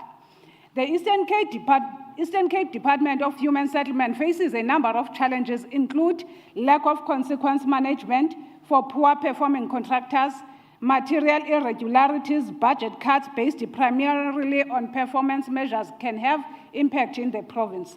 As the UDM, we have noted the slight growth on the economy. However, the task at hand is to improve the growth of the Eastern Cape economy and create employment opportunities. Umbuzo umileke nizakwenza njani kwanina nithi niphethe nihleli kwezi dolophu ezimdaka. I-infrastructure ebolileyo ayibonakali nale program ye-small town revitalization kuba kumdaka kugcwele imikhukhu ye-foreigners ezingabhatali nerhafu le. Nabamasipala abanamithetho elawulayo and kukwavula zibhuqe okokuba umntu uze ebophelele imali noba kusemnweni kugqityiwe. Aniboni nto ngobumdaka bedolophu zethu. Our province is one of the poorest areas in South Africa, with 72.9% of residents living in poverty. It has also emerged as the province with the highest murder rate, with OR Tambo leading. Kanyeke lento yokumana nisithi kwathi i-research. Uresearcha ntoni abantu bebulawa bedlungula kumakhaya abo. This is painful babhem. Kumana kusithiwa xa kusothukwa xa kuthiwa nali inina lidlwengulwe libulewe kwikhaya lalo. Kungenziwa nto. In conclusion, Chris Hani once said, I quote, "What I fear is that the liberators emerge as elites who drive around in Mercedes-Benz and use the resources of this country to live in palaces and to gather riches, close quote. Noba ningashawuta nithini inyani izohlala inyani abantu bakuthi bayabulawa kulibele ukuthi nenza i-research engancedisiyo ebantwini ayikhuseli bantu le research niyenzayo ayincedisi bantu imfuyo yabantu iyaphela bezizamela ningabaqeshi ayincedisi loo nto leyo ndicebisa into yokubana khuphani amapolisa nihambe niyocela amajoni ku-deputy minister we-defense ahambe ayokhangela kwezi ndawo zizi-hotspot ahambe ayokhangela ezi zixhobo zisetyenziswayo ukubulala abantu bakuthi ningekayenzi loo nto leyo yizani izoguqa ku-deputy minister wakwa-defense force nimdibanise nopresident wenu nihambe niyofuna niyocela la majoni angene kwezi hotspot niye kukuhlala apha abantu bekuthi bebulawa enkosi deputy speaker. Thank you, Honorable Zinti. Thank you so much. We call upon Honorable Ngobo from the MKP. Your 3 minutes starts now. Honorable Ngobo. Speaker, honorable members, in this report, it is stating that there is underperformance on the number of work opportunities created for youth directorate. There is a failure in achieving 20% of youth employment. There is a failure in achieving the 30% set target on youth-owned enterprises. 7% of the procurement target for people with disability not achieved. Honorable Speaker, additional efforts are totally needed urgently to address youth employment so that they can be drivers of the economy. It is not acceptable for youth to stay along the roads, doing nothing for living, ended up in drugs and alcohol abuse. Let us not kill the future of the young people by not providing employment. Providing youth employment and businesses, it is the contribution in the economy of the province. Honorable Speaker, youth unemployment is influenced by the lack of skills. According to the report, ICT has 40% vacant rate due to scarcity of skills. Surely youth skill training is urgently needed in order for them to occupy the space. Let us give opportunity to young people because they are fast, they learn fast, everything they do is fast. The economy, if you allow them to drive it, they will drive it with a fast speed and the economy of the province will grow. I thank you, Honorable Chair. Thank you so much, Honorable Ngobo. We now call upon from the ANC, Honorable Gunuza Nkwencha. Your 15 minutes starts now, Honorable Member.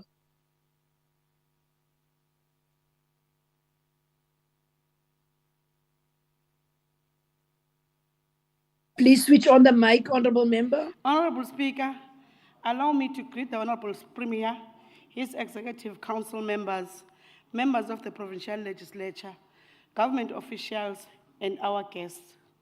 Honorable Speaker, the African National Congress supports the report presented by Honorable Chairperson of Portfolio Committee.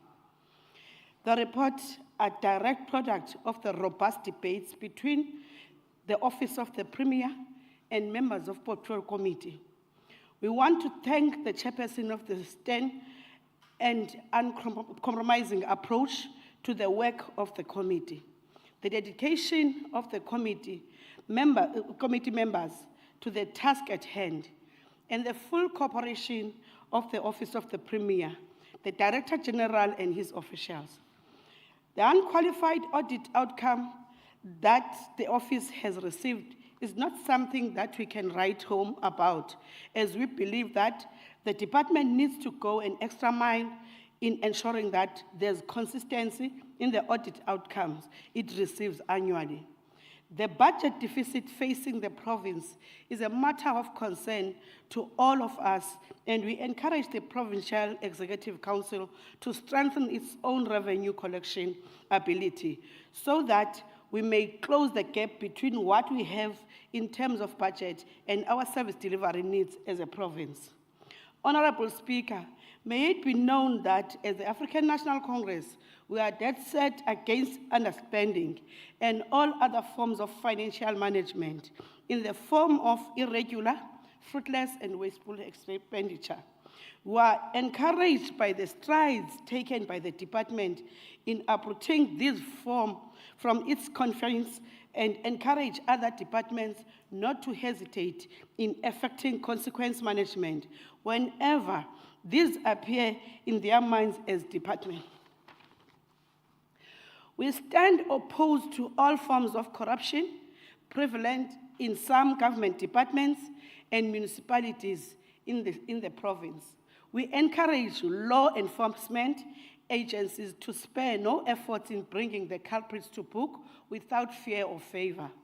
We further encourage them to conduct thorough investigations before arrest, as the reverse is quite prejudicial to people who are found to be innocent of all allegations leveled against them.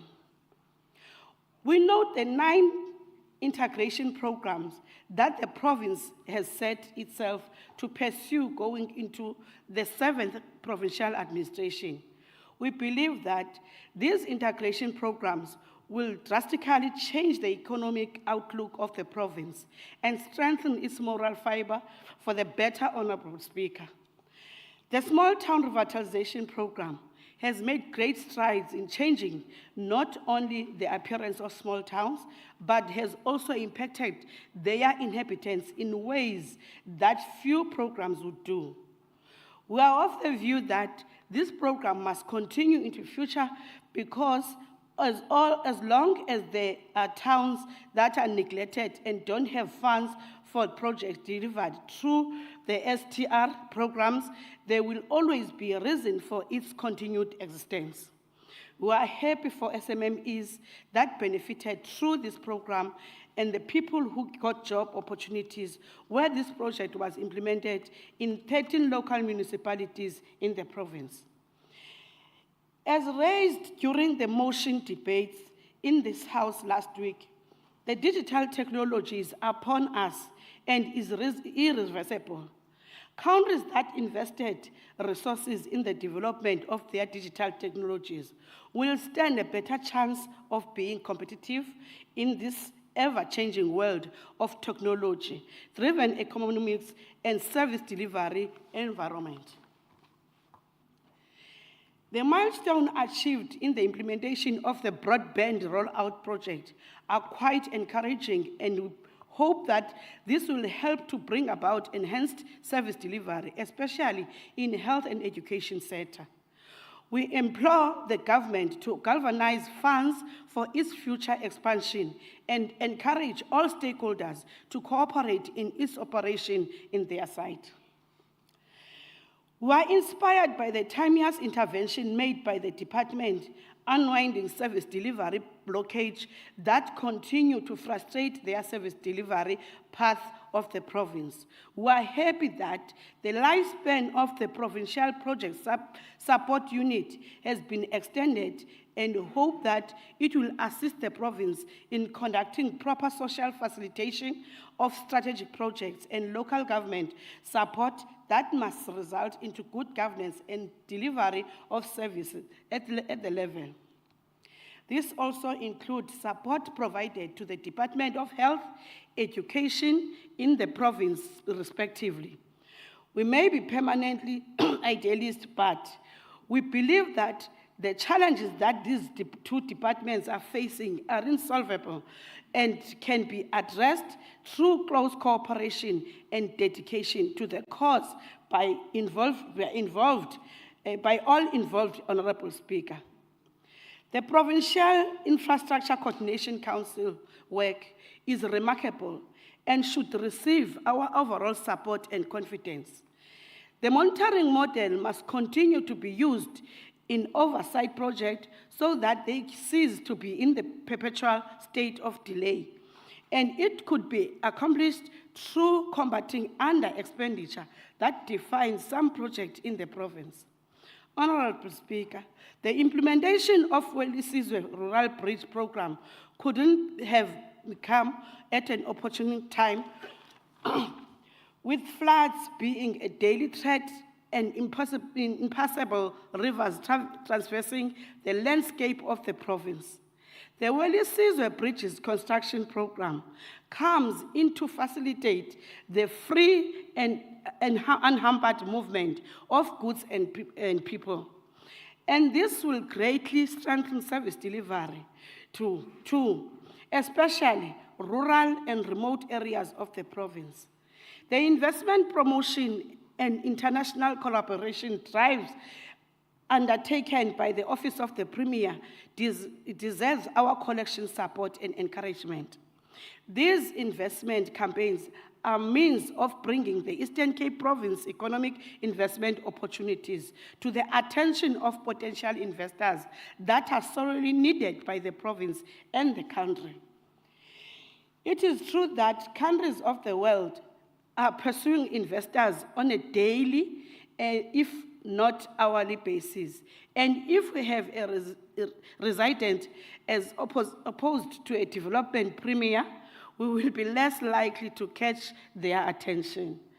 Ambeketiya ngalo mandla unawo njengoko uyoqinisekisa ukuba ikati ayilali eziko ngenxa yendlala nentswela ekhoyo kumakhaya ngamakhaya. The work of cultivating mutually beneficial international relations with countries such as China, United Arab Emirates, Egypt, and many others is poised to bear positive results for the province. This work must continue apace with all the follow-up mechanisms that it may require from time to time. We also note the work done by the Office of the Premier, enhancing inter-sphere collaboration through supporting the Presidential District Development Imbizo and coordinating of responses to Chapter 9 institutions in the form of the Office of the Public Protector, South African Human Rights Commission, and others. This work must continue as part of embracing the unitary nature of South Africa and our deep sense of respect for Chapter 9 institution. Traditional leadership disputes that arise must be given the attention they deserve with their speedy resolution at the uppermost of our minds. The investigative committee established by the Premier must move with speed, ensuring the completion of traditional leadership applications and the resolution of disputes that arise. The procurement spend of the province on designated group is noted and applauded. We accept that the province still has much ground to cover in this area, especially for military veterans and people living with disability-owned enterprises. We do take into consideration the reasons advanced by AGU government departments to support these enterprises with whatever assistance they can provide. As I conclude, Honorable Speaker, allow me to express our utter aversion at the level of violence directed at women, the elderly, and children in the province and South Africa at large. As a society, we must be ruthless in embating incidents of gender-based violence and femicide in our communities whenever they appear.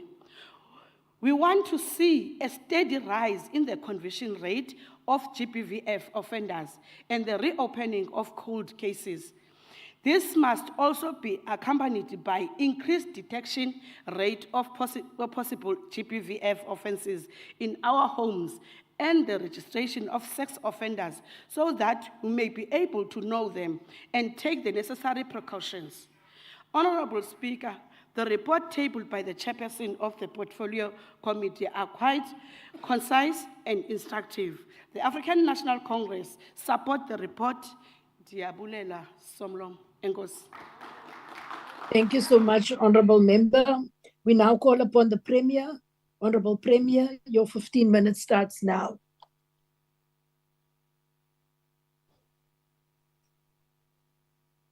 Thank you very much, Honorable Speaker. Good evening to you. Good evening to all honorable members and the legislature officials team. Honorable Speaker, earlier this morning, we received the sad news of passing of a seasoned radio broadcaster, now province, Usis Nomonde Vagalisa. She has presented many programs on Umhlobo Wenene, programs that led or that healed our people spiritually. Our broadcasting industry is poorer without her. We pass our sincere condolences to her family, friends, relatives, and colleagues, as well as the entire Umhlobo Wenene family. Let me welcome, Honorable Speaker, the reports tabled by the Chairperson of the Portfolio Committee of the Office of the Premier. As usual, we will reflect deeply on the findings and recommendations and submit our reply to the Portfolio Committee within the prescribed time. Before I make few comments on the report, allow me to comment on recent developments that are important for members of the House to hear. On Saturday, we joined the Deputy President Paul Mashatile for a very successful National World AIDS Day national event and the launch of the Global Alliance to End AIDS on Children by 2030. As a province, we have made good progress in the fight against HIV and AIDS. We have a 64% reduction in new HIV infections since 2000. We have a significant decline in AIDS-related deaths with 54% decrease overall and 95% reduction among children under 15.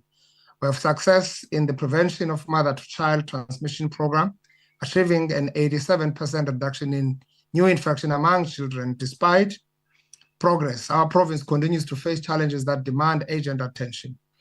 Our youth are vulnerable to HIV and AIDS, as adolescent and young people account for a significant portion of new infections.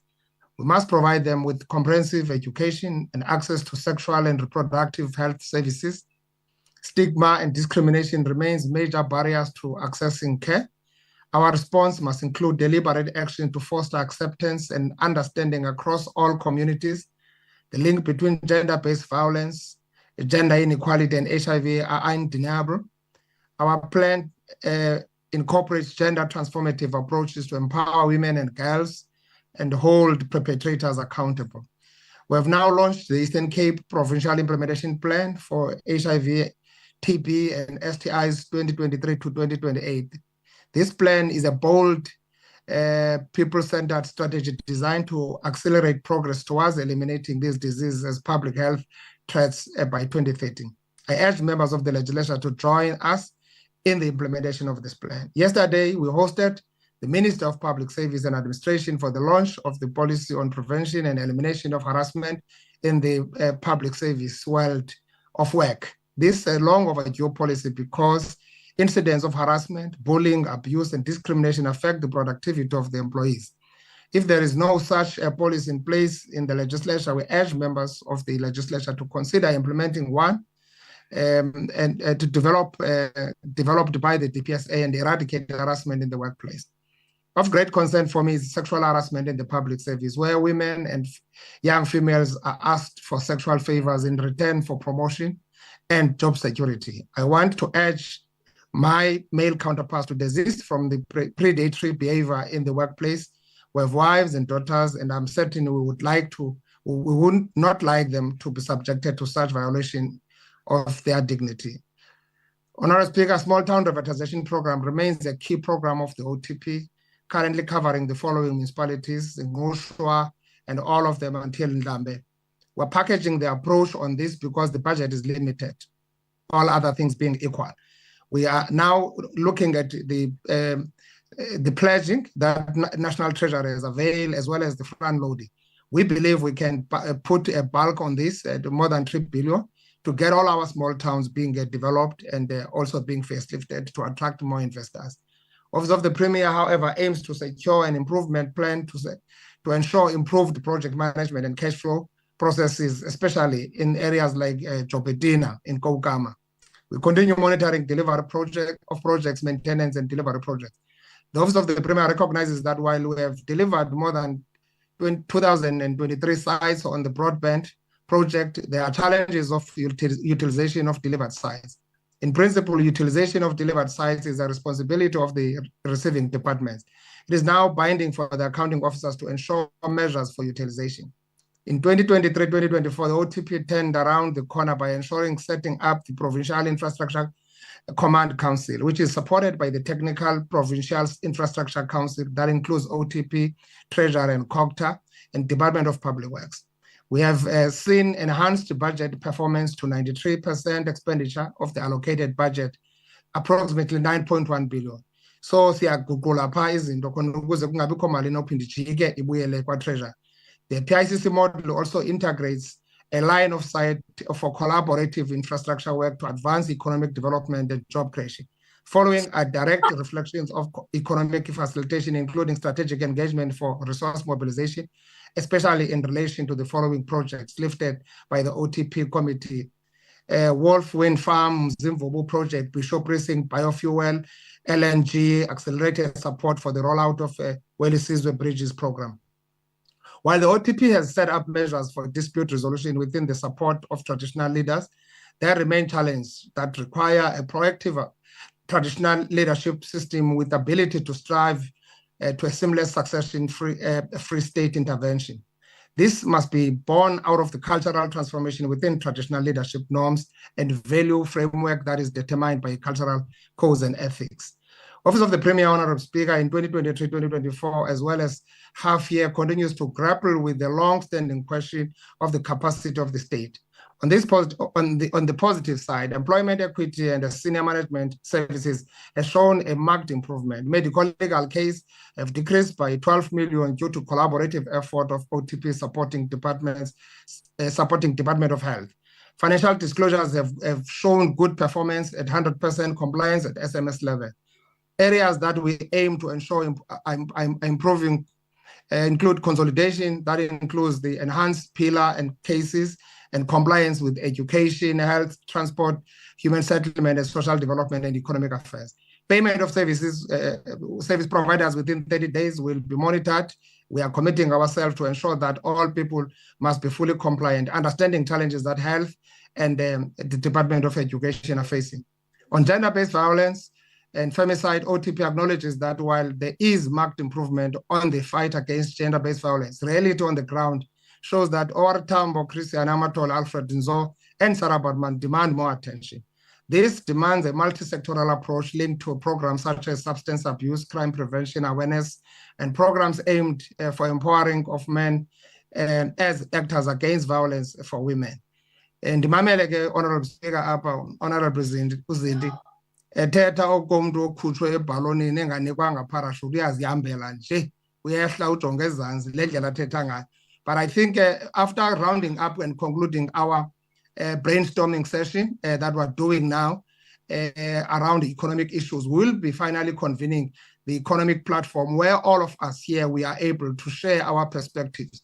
We do have a clear perspective. We do have 5 frontiers that we're pushing into the 7th term, which we are clear about, which we believe if we can all work together around them and implement them to their perfection, we'll be able to turn around the socio-economic outlook of our province. That's agriculture, ICT, oceans, economy, you name them. And we believe we can be the pharmaceutical hub, having built on Aspen work done to produce vaccine during COVID, diversifying the kind of reliance we've been having on auto sector for all 5 decades to 7 decades in the past. So we are now a energy renewal through the wind farms that we're doing. We're becoming that hub nationally. Tomorrow, Honorable Speaker, we are going to Japan with the Minister of Energy, following up on the green hydrogen project. A 4-phase project that is going to be implemented in Kocha, with first phase being 100 billion. So we are not sleeping. We don't have Christmas. We don't have December. We are hard at work to make sure that our people have work. We make sure that we push our GDP contribution to double digits. That's the work that all of us, we must commit ourselves to. With those few words, Honorable Speaker, let me once again appreciate the opportunity you have given us and the work oversight the work done by Oversight Committee, particularly the Office of the Premier Portfolio Committee. We do really appreciate the input made by all honorable members, including Honorable Zindi, for their contribution. Ndiyayibona yona lento GNU national ilithobi licing setywa nje ngumntu wonke ngoku. Enkosi kakhulu, siyabulela. Thank you so much, Honorable Premier.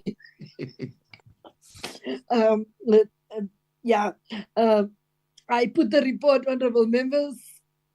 Any objection? Can I have a louder one? Thank you. That is very good. Thank you so much, honorable members. I will now ask the Secretariat to read the fourth order of the day.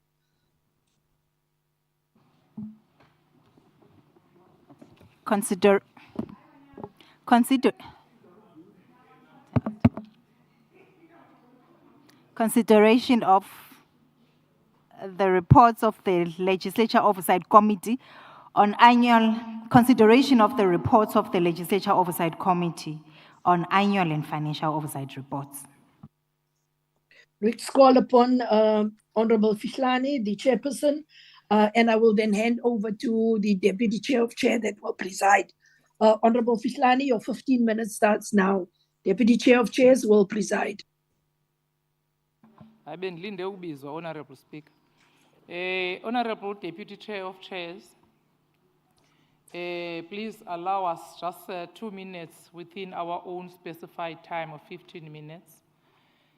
Firstly, to address a substantial matter that relates to our committee. That relates to the statement that was released by Honorable Kasim on the 28th of November 2024. That matter relates with some matters within our own report. We would like to say, Honorable Speaker, that we know that the South African Constitution, your section 118, subsection 1, states that meetings of the legislature are public. And then the qualification on paragraph 2 states that the section and standing rules of the legislature also applies. Standing Rule 95 that I've also quoted in the morning regarding to the anticipation of work of committees before it is tabled in the House. This matter requires us all members of this House to ensure that the integrity of the work of the committee is upheld. Publications in the media of the report of the committee before it is tabled in the House could have far-reaching implications if allowed unabated. I therefore implore to this House to nip this in the bud by every means that is vested on it, and caution any member who is still thinking of following suit of what Honorable Kasim has done related to matters that were debated within the committee that were still debated. Honorable Deputy Chair of Chairs, allow me to present both reports, the annual report and the financial oversight report. I would know that because maybe I've taken some time within the committee, but we'll try to fast track and then follow just checking on the findings on program 1. The legislature received a qualified audit opinion from the Auditor General attributed to the late payment of service providers. The institution managed to fill vacancies of executive manager, corporate services, executive manager, parliamentary services, and for the first time, the institution's secretariat is made up of all women. Mamfanda. The legislature's re-engineering process did not meet the target of finishing the project within the prescribed period. It ended in March 2024. The legislature's migration into a corporate private network and migration to SAGE was successful, with only one module for payroll that was outstanding. Legislature's contract management remains a challenge, which is not being managed well by the institution, and this has a negative effect on the day-to-day operations of the institution. The legislature has distributed 53 laptops of officials, prioritizing those in committees. Legislature does not properly profile the work of the members. The legislature is using both SAGE system and BUS systems. Legislature uses the services of a consultant to compile the annual financial report. The legislature does not equally treat the same the staff in the administration and in political parties. The legislature did not provide information on independent contractors and service providers of the institution. Legislature is advertising only internally certain posts which should be also externally advertised. We therefore recommend that the legislature must submit a report on how it plans to address the late payments of service providers that has caused them a qualification. And also we commend them on the achievement of that. Is not longer even 50-50, it's 100, where we have a women's secretariat.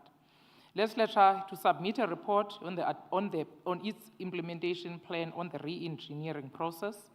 And also, it must be commended on the improvements and innovations introduced by the SAGE system, and plans must be submitted on how it plans to address the late payment on the service providers. The legislature to submit the report how it intended to manage the contracts that were not performing in the year under review. And also it must consider including other categories of officials that were not supplied with relating to the issues of laptops. And then we said the legislature must also provide a report on the cost of running both SAGE and the BUS system. And also we're saying the legislature has to review its policies on recruitment and selection to cater for advertisement of posts in line with applicable laws, and must submit that report and on how it would be achieved. On Program 2, Honorable Deputy Chair of Committees, we saying there the pre-election programs for the general elections that were held in May 2024 were not budgeted for. The members' houses face many challenges. Legislatures accounting on the payments to political parties was unsatisfactory. The legislatures must develop a costed plan on how pre-election plan programs for general elections are going to be managed and submit that plan. And also, they must also produce a report on how to address the challenges that relate to members' houses. And also the issues report on the payments on the political parties. On Program 3, honorable members, the institution hosted Taking Legislature to the People in Graf Reinet in October 2023 with public viewing areas in Ado and Makanda. The final state of the province address of the sixth term was held in February 2024 in East London with a view of increasing public participation to 1,800 guests that were invited. Standing Committee on Public Accounts for the first time conducted oversight visits to projects across the province. The institution managed to process 4 NCOP bills reports during the year under review. However, the legislature struggles to support public hearing with regard to transport and catering logistics and limits the realization of the Lamusa judgment. Institution hosted a few sectoral parliaments and special days, namely the Religious in Youth Parliament, the CPA Accountability Webinar, Nelson Mandela Day, and LGBTQIA+ dialogue. School visits program has been scaled down from 2 weeks to 1 week. There were no international study tours in the year under review, except for the Standing Committee on Budget and Money Bills.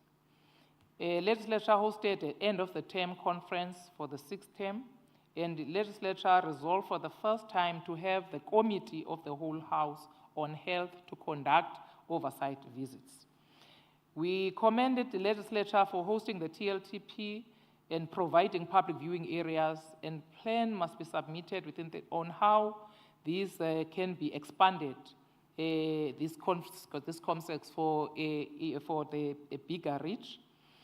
Legislature also is commended for hosting successful State of the Province address outside the legislature, and a plan must be submitted on how SOPA can be expanded to other districts within the 30 days of this report.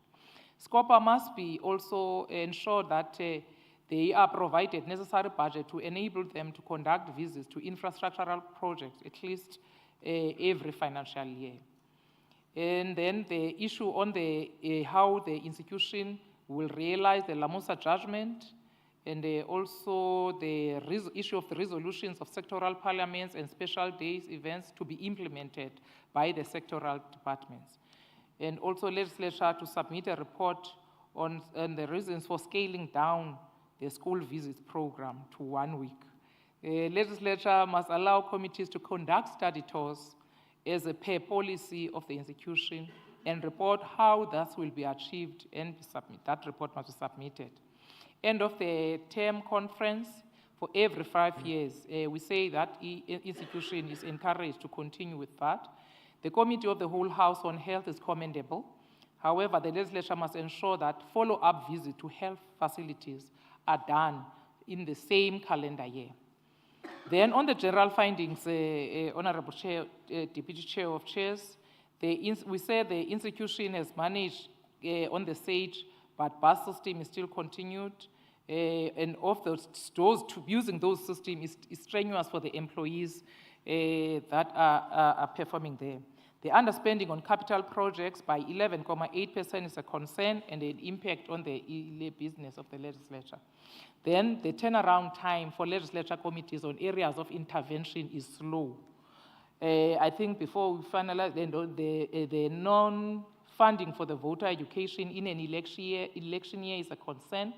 Regression on the audit opinion due to the non-payment of the service providers is also a concern.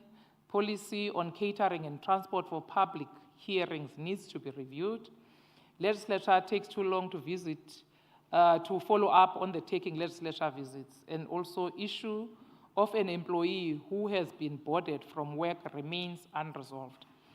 Then we're saying, Honorable Deputy Chair of Committees, all those must be submitted within 30 days, and key issue that some of the areas we need e-legislature to submit its report on mitigating plans for disaster response by committees. Where there are challenges, we would like to see legislature committees taking up those matters. And on the half year, if I could rush on the half year, because some of these issues are there. We've also touched on some of these issues on Program 1, Honorable Deputy Chair of Chairs. We say in the legislature has incurred accruals of 800,000 for the VIP services. The device contracts do not align with the policies of the legislature. The institution has incurred accruals of the value of 7 million and only 453,000 remains to be paid. The same amount for the accruals is also reported in the annual report.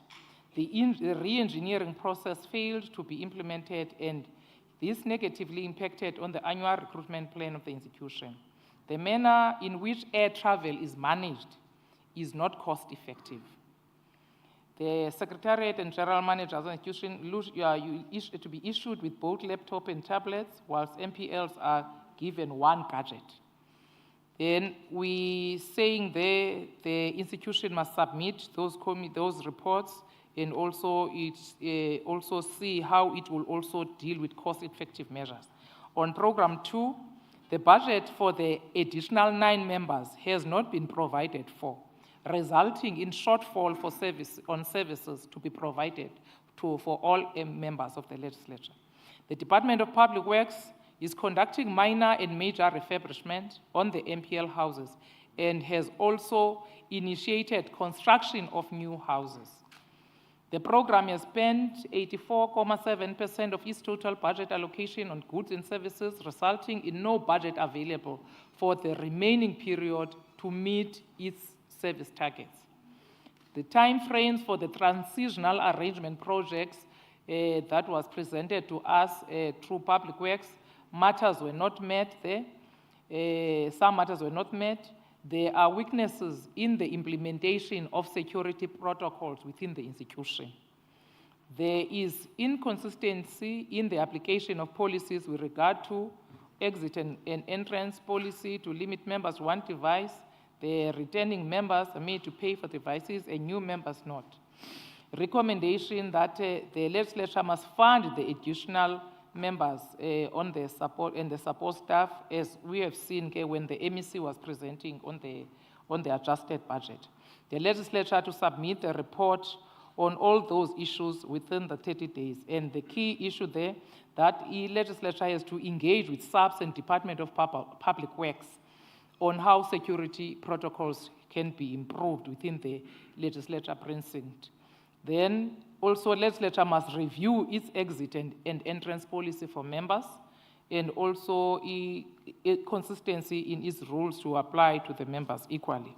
On Program 3, Honorable Deputy Chair of Chairs, we said that the legislature hosted for the first time the opening of the 7th legislature in Tabangulu. There are reduced committees in the term from 21 to 18 committees. There are budgetary constraints to effectively support the business of the division, including the newly established standing committee on budget and money bills. The audio visual services contracted for the house sitting cost 85,000 per sitting. There are clashes in the programming of events of the institution. We said the institution has to be commended for hosting a successful event, and the innovation of holding it in a different district and municipalities is appreciated. The legislature has to submit a report on the progress on the work of these committees that have since been reduced. The legislature must ensure that committee work and standing committee on budget and money bills and the legislature budget unit are resourced for the remaining months. The legislature must do a cost-benefit analysis using service providers for the chamber versus doing the service in-house. The legislature must improve the programming of activities and legislatures. On the general findings, Honorable Deputy Chair of Committees, we said the practice of the job reservations for the internal candidate, that is still practice in the institution. The travel contact is marred by challenges. The 7th term has not started well for members due to challenges relating to the enabling facilities and office support issues that are being unresolved. These affect their ability to discharge their constitutional duties. And on the general recommendation, we said the legislature have to stop this unconstitutional matter of job reservation for internal candidates with immediate effect. The legislature must amicably deal with all challenges on the travel contract and submit the report on that regard. Legislature must prioritize the enabling facilities for members and report to the committee. We thank the institution and the members and the management, Honorable Speaker, and your presiding officers for dealing with the interaction. Thank you very much. We so put the report. Thank you, Honorable Fihlani. Clarity by committee members.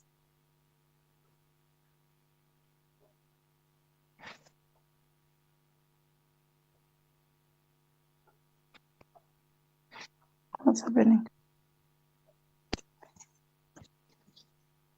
Am I audible, honorable members? Taguva, Yes, you are. Deputy. Thank you, thank you. Clarity by the speaker. Thank you. I'll call upon DA, Honorable Kasim. Honorable Kasim, your 10 minutes start now. Thank you very much, Honorable Deputy Chair of Chairs. And let me just say, Honorable Deputy Chairs, through you to the Honorable Fihlani, I would like to say that as a disciplined member of the LOC, and the Honorable Fihlani knows that I have the greatest of respect for her, but if she wants to get me and nail me, she's going to have to find a different section than Rule 95, because Rule 95 only applies to matters raised in the legislature or through IQPs or oral questions. So until then, I shall remain, Honorable Fihlani, a disciplined and rule-following member of the committee. Let me also state from the onset that the Democratic Alliance supports the Legislature Oversight Committee reports before the House today, and that these reports should send shivers up the spines of every member of this legislature. Now, irrespective of which political party members of the legislature represent, we do so on the same ship. This ship called the Eastern Cape Provincial Legislature, and on this ship, there are members who are being transported to do the work mandated by the Constitution, to exercise oversight and represent the issues of our constituents. And also on this ship are staff employed to be the crew of the ship to support the work of members so that we are more effective at executing our constitutional mandate. When members are treated as second-class citizens on the ship, we should all be concerned. This institution does not exist to serve the interests of staff. It exists to further the mandate of members, without which there would be no institution and there would be no staff. Let there be no doubt, honorable members, in our minds that the attitude to us as members is that we are not the priority. Now, I'm going to use the issue of devices as tools of trades for members as the best example of this. We were told that members in this 7th term must choose between a laptop or a tablet device, and that the reason for this is that the exit and entrance policy for members was amended and adopted on the 27th of March by the Rules Committee at the end of the previous term. And when I pressed the Speaker on this, she has at times defended this decision, saying that it was necessary because the budget does not allow for the purchasing of laptops and a tablet for each member, as was done in the past. But what the Speaker neglects to mention is that the Secretariat and all the general managers employed by the legislature are given both a tablet and a laptop. And as you can see this in finding F under Program 1 in the Financial Oversight Report of the committee. So it's not me that's saying this, this is in the committee report. And this information was not volunteered. In fact, the Secretary of the Legislature perjured herself when responding to questions from the LOC, when she was asked the question directly, if senior staff have received both a laptop and a tablet. I've got the document right here, and she says, no, only laptops have been procured for staff. This is a document that is signed off by the Secretary of the Legislature. If we want to deal with anybody, through you, Deputy Chair, to the chairperson of the committee, we must deal with somebody that perjures themselves to the committee so that we have true accountability and transparency for the work that we do. Now, our committee had to in fact put our researcher on the spot to discover that in fact this was not the truth, and that all the general managers and the Secretariat have been given both a laptop and a tablet. Now, I want all of you to think about that for a second.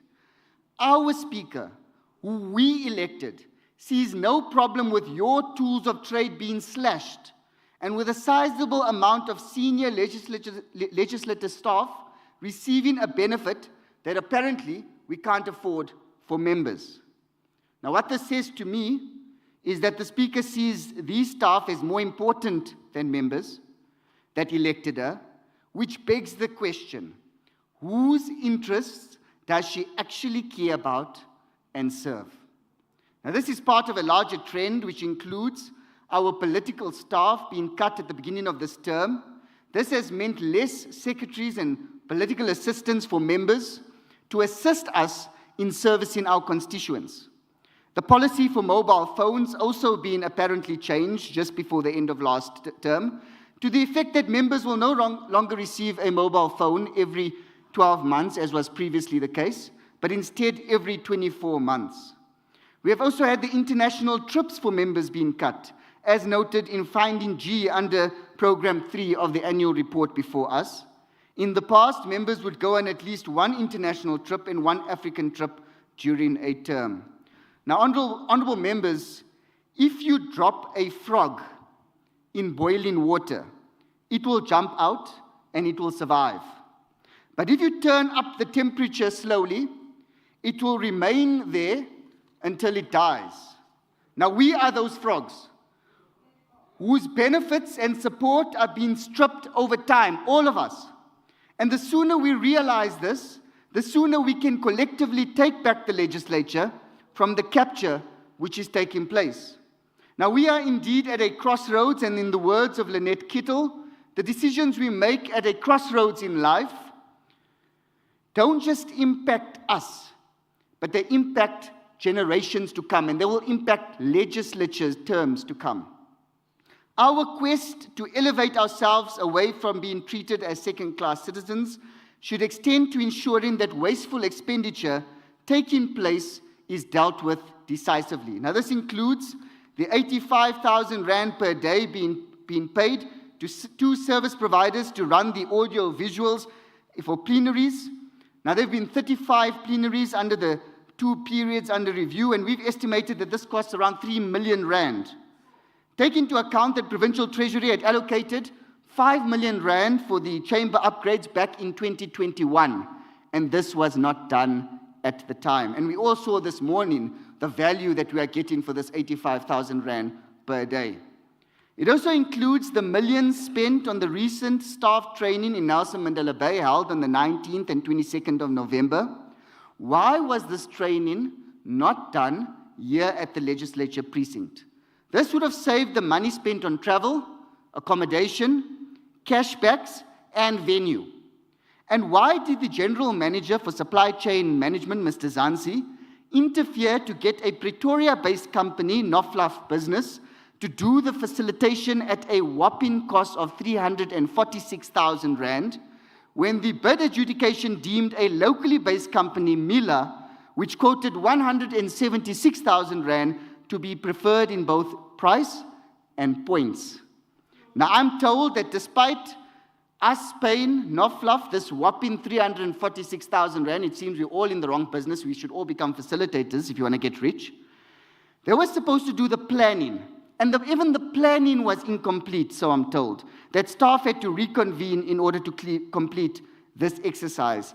Surely we can't be paying such an outlandish amount for this function. Also concerning is the fact that we continue to run 2 parallel systems for both SAGE and BAS, and we are paying for both of these systems. How many years has it been, and yet we still cannot run payroll through SAGE?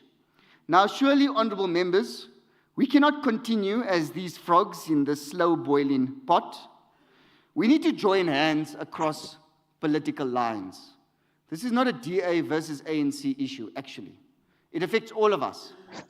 And if there's any member here today that really accepts that a member and members can be told, we don't have enough money for you, we need to cut your political staff, we cannot give you both devices, we have to now cut the number of mobile devices. We are told all of these things. And if we accept it without questioning these things, it's only a matter of time until these benefits are cut to such an extent that we'll be unable to discharge our collective responsibility to our constituents. Now, I'm sure the Speaker is going to come up here, and there's going to be a number of excuses. But one thing that she cannot excuse is that how do you say to members, go and defend a policy that happened under your watch as the chairperson of the Rules Committee? How do you say to members that we have to cut your devices, but when it comes to the senior staff in the legislature, we're going to give them both of these devices? Honourable members, we need to be careful here.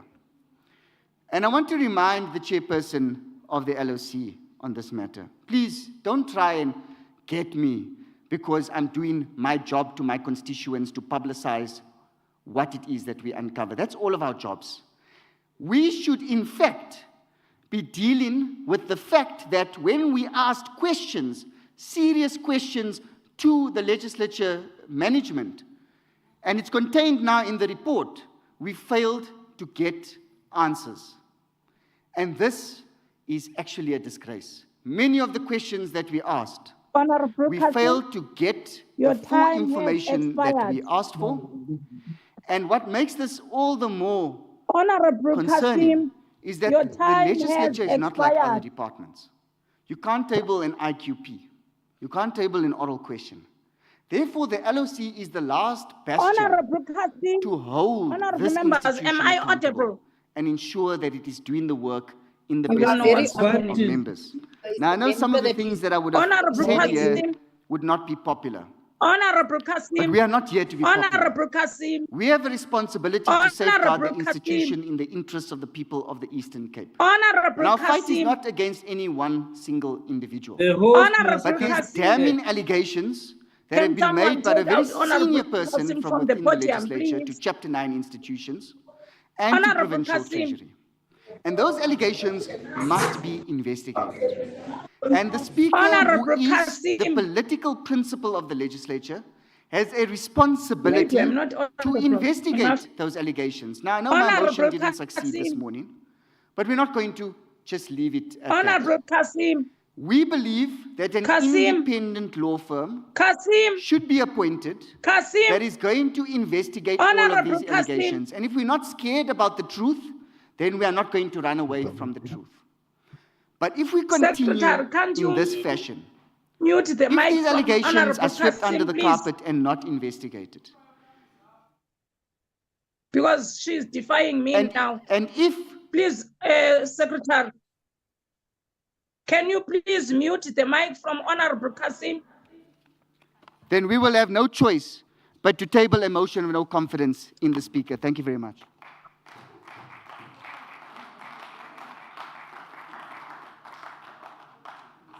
Honorable Kasim, you are out of order, Honorable, because your time has already expired and you didn't want to listen from me. I'll call upon Honorable Kotoi from EFF.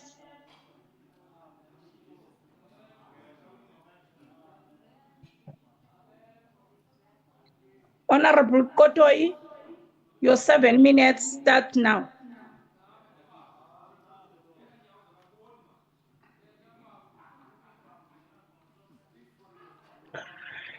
I'll call now a UTM, Honorable Mtosho. Your 4 minutes start now, Honorable Member. Thank you, Honorable Deputy Chair of Chairs. Thank you. Good morning, good afternoon to you and good afternoon to the honorable members. Honorable, they say they can't hear you in the house.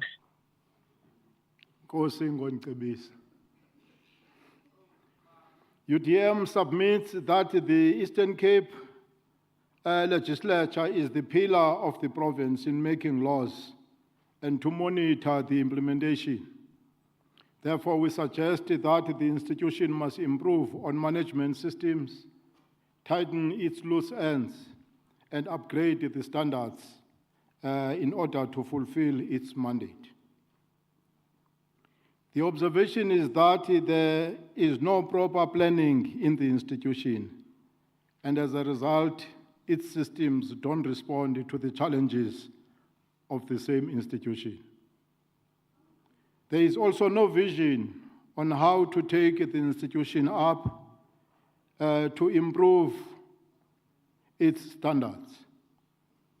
UTM suggests that we introduce a plan that will assist the institution in converting its existence into a living organism.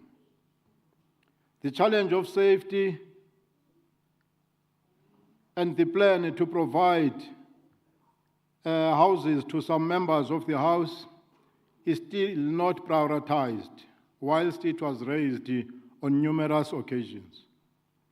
Members are not given the dignity they deserve by the institution. We put for your attention that even if the legislature may not respect us as individuals, but it is a parliamentary requirement that you respect the offices that we have occupied and members of who have occupied and political parties that we represent. In terms of Program 3, Honorable Deputy Chair of Chairs, on parliamentary services, we note the administrative support and the technical advice, but concerned about the absence of assessment on performance of the committees in making oversight, to provide assistance on where committees fall short on meeting their responsibilities. I thank you.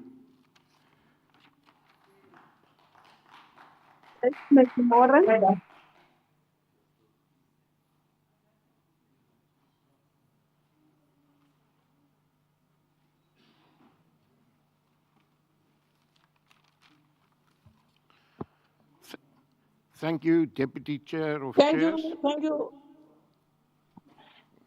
It's Honorable Mayor, yes. Your 3 minutes start now. Thank you. On arrival in Bishu in June 2024, I was really impressed with this beautiful building as well as the friendly personnel and colleagues. But the legislator can improve in many ways. The question is, if you have funds to pay service providers, why must there be late payments? Is that as a result of negligence or willfully? One of the biggest money wasters in the legislature, not only in the Eastern Cape, but also in the rest of South Africa, is to make use of consultants to compile the annual financial report. This is a sign that the legislator did not appoint well-qualified people. Should there be any vacancies, the legislator must advertise not only internally, but should also Sorry, Honorable Member, Honorable to develop its own internal capacity mute your to mic. compile the annual financial And Honorable statements. Rowe, Payments please. to political parties must be an open book. Dit is baie maklik om reise te onderneem wat nie in belang van die wetgewer is nie, maar wel betaal word. Dit is dus belangrik dat die werklike uitgawes deur die verskillende partye op 'n behoorlike wyse aan partye beskikbaar gestel word. To host special days is very important for a united South Africa. What you actually see on Nelson Mandela Day is that only black people attended. We must find a way to involve also the other groups in South Africa. Education is the artery of every four-core nation. Therefore, more oversight visits than 1 week per year must be made available.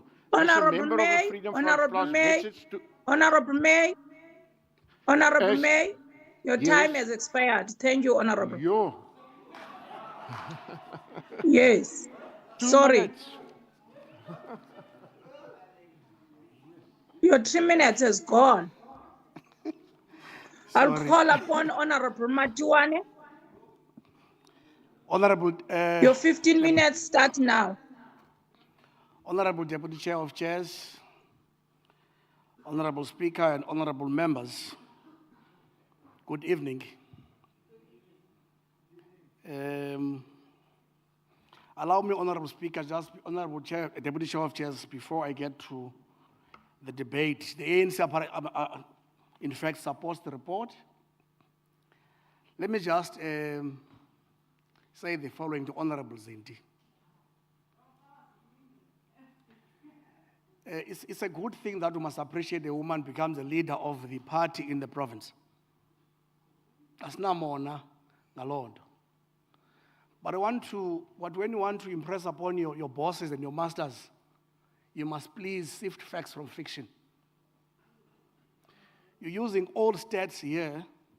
It's even difficult for you to acknowledge, as Honorable Nutse did, to acknowledge that the province has recovered from recession by recording 0.1% in the second quarter. That should serve as an improvement from where we're coming from.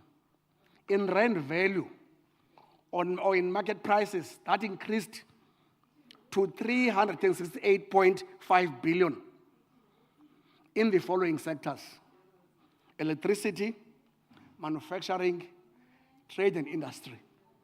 So my advice to you in the future, please sift facts from fiction so that you become a leader you want to be for your party. Honorable Speaker, as we engage in this historical debate on our legislature annual report and mid-year financial report, we must first acknowledge the revolutionary journey of legislative transformation since 1994. We have made enormous strides from the adoption of the Constitution that established our provincial legislatures as centers of democracy in 1996, to the passing of a groundbreaking FIMPLA of 2009 and other transformative prescripts. Each reform has deepened our democratic mandate and the ability to enhance our participatory democracy. Today, honorable members, we have come to examine our performance against the backdrop of transformation, and we must ask if we are indeed living up to this legacy of progressive reform. The regression in our audit opinion due to late payments of suppliers demands an honest reflection on such to ensure that we do not falter on the advancement of our democratic gains. You see, let me just pause a bit. You see, Honorable Kasim, he speaks about a senior informer, a senior mole, and that's the word, whistleblower, that is subjected. I think the good word is the mole.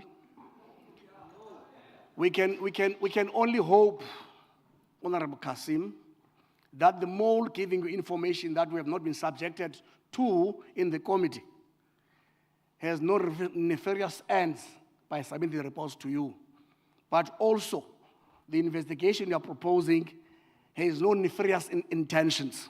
It is purely about that which you are claiming to represent. But the fact remains, our responsibility, Honorable Kasim, as members of the legislature is oversight, and the focus is on policy implementation of government. It is not on operations. I will qualify the point again to you to say, when we talk about benefits entitled to employees, we must first understand the contract of those employees entered into with the employer. I am not defending the fact that members get one gadget, staff gets two. We have not been exposed of the contract signed, because that is not our responsibility as the House. Honorable members, so the mole will have to brief you more so that your investigation is grounded. The mole. Honorable members, the legislature operated with a total budget of 679 million in 23-24, representing 6.79% increase from the previous year. While we achieved an overall expenditure of 93.7% in the 23-24 financial year, it is imperative for the institution, it must reach a stage where the entire budget is efficiently utilized to achieve the intended objectives and minimize in these incidents of accruals. Honorable Deputy Chair of Chairs, we must strengthen our internal controls, as the report says, whilst maintaining our revolutionary commitment to good governance. Let me highlight on behalf of the ANC some of the achievements that this House has made during the period under review against the tag that is painted during the course of the day in various media platforms of a corruption bust, which we will see as time goes on. The institution has successfully hosted TLTP programs in Gavrainet, as the report is appreciated, and Nelson Mandela Metropolitan Municipality area. It achieved on a historic composition of a secretariat, which is now entirely staffed by women, as the chair of the committee highlighted. Honorable members, this is a win for the gender agenda. This institution implemented a groundbreaking decision to host the opening of the 7th provincial legislature in Dabankulu Alfred Nzo district. Honorable members, the transformation of our institution's leadership deserves the special recognition and applause, As Thomas Sankara once said, I quote, "There is no true social revolution without the liberation of women." This milestone represents real progress in our mission to build an inclusive democracy.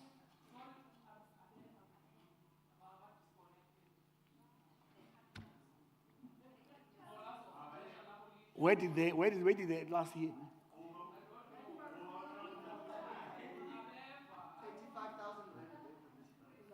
I'm coming there. You're disturbing me. We want a refund. We want a refund for this 85,000.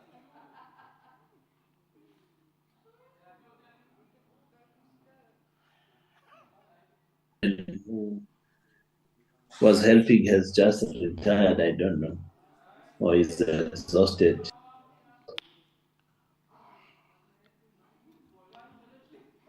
Are we okay now? We're back.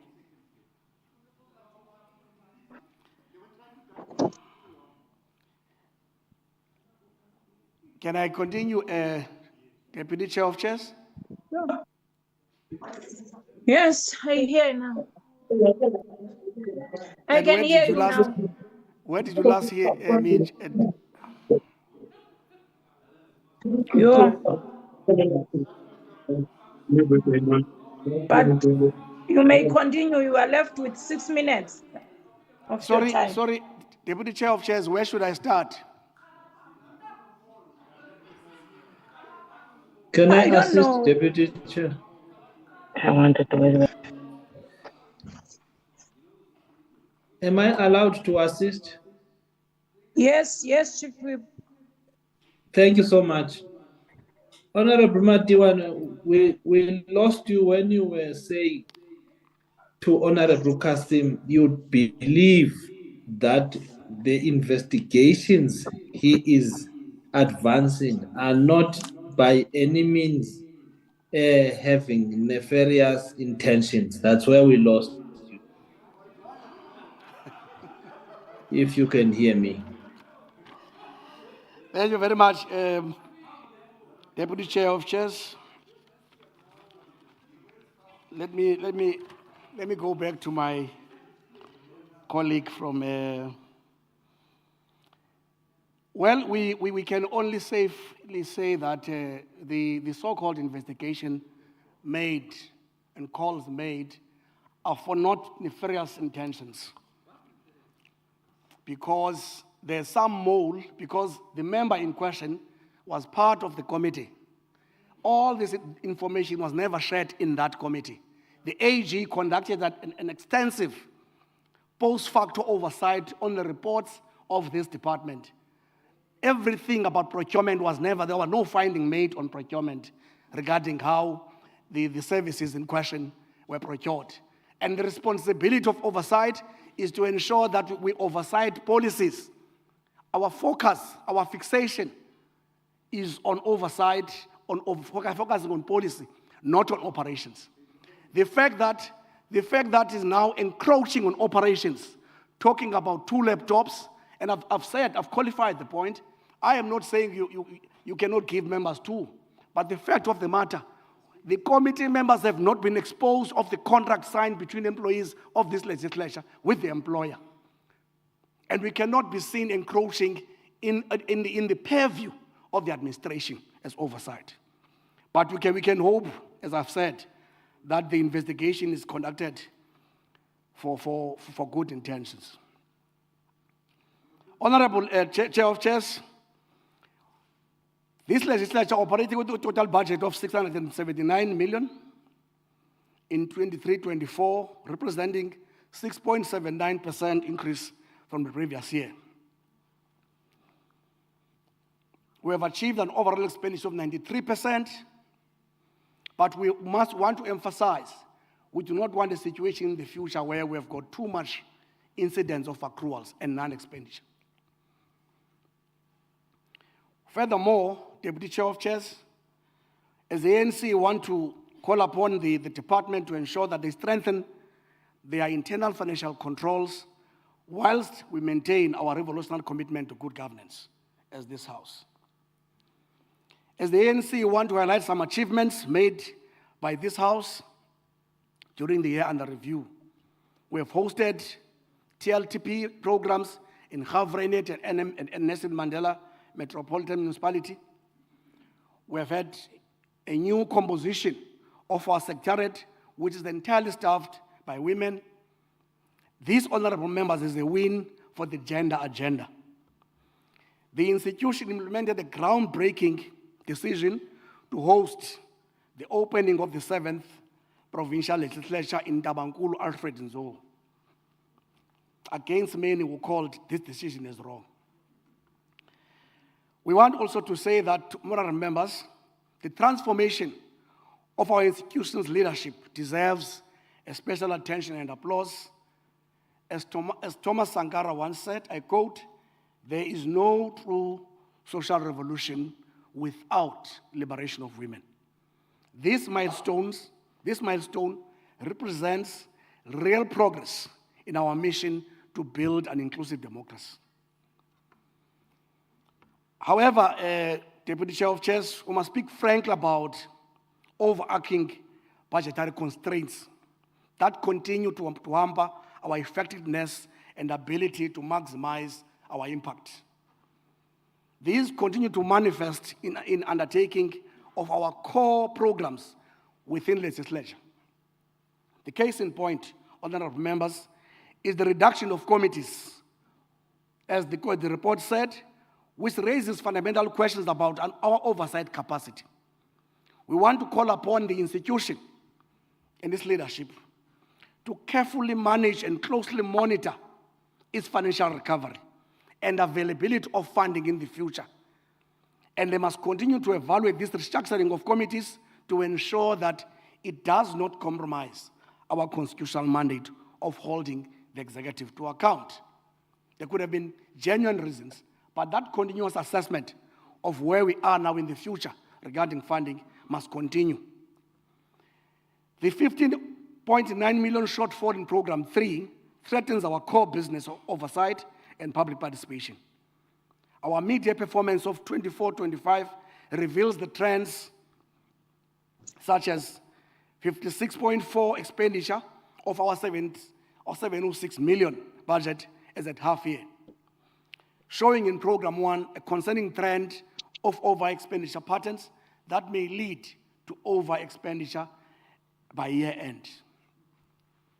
Coming to the issue that has been topical from the opposition benches on my left side, honorable members, the matter of 85,000 that is spent on the audiovisual services per sitting has drawn a significant attention from the opposition benches and some media outlets. However, I must say this thing very softly so that everybody can understand it. This expenditure must be understood within the context of the broader chamber upgrade strategy of the legislature. This chamber upgrades forms part of the costed transitional plan of the institution, which was comprehensively Sorry, discussed. Honorable Matiwan. You are left with 5 minutes. What happened to my time now? Yes, I've added 5 minutes. This chamber upgrade forms part of the costed transitional plan, which was comprehensively discussed with the provincial treasurer during the budget consultations. In the interim, the legislature has demonstrated proactive leadership by reprioritizing resources through this year's adjustments budget to begin a phased-in implementation of the chamber upgrade. This approach enables the institution to maintain the provision of audiovisual services while working towards a more cost-effective long-term solution. Honorable Deputy Chair of Chairs, I think I must put it on record. We have not been exposed of procurement transgression regarding the said audiovisual solution to the legislature. We understand that all what was done was not arbitrary. There was no arbitrary selection of service providers. There was due process of procurement. If they will wait for the investigation to reveal otherwise. But But as far as we're concerned, this was a legitimate procurement process undertaken by the institution. Had it not been, the AG would have made a finding. The VIP service accruals of it that require urgent attention, the ongoing organizational re-engineering process must be expedited to avoid possible staff uncertainty. Because of time, the process is taking to conclude. Program 2 challenges concerning transitional houses, arrangements of members of parliament, and issues of maintenance. Is the ANC want that to be given urgent attention? Now I need 2 minutes. Honorable Deputy Chair of Chairs, the scaling down of school visit program from 2 weeks to 1 week is concerning. We must aim to strengthen and not reduce our democratic education initiatives, particularly as we approach local government elections. Deputy Chair of Chairs, contract management challenges with certain service providers demand a complete overhaul of our contract management system. As I conclude, our commitment to building an activist and responsive legislature remains unwavering. The regression in our audit outcome must serve as a trigger and not a demoralization. Our response to these challenges will determine our effectiveness in advancing the social economic justice. Let us ensure that our legislature truly becomes our revolutionary envisioned an instrument of people's power that advances the cause of socio-economic justice for all. I thank you. ANC supports the report.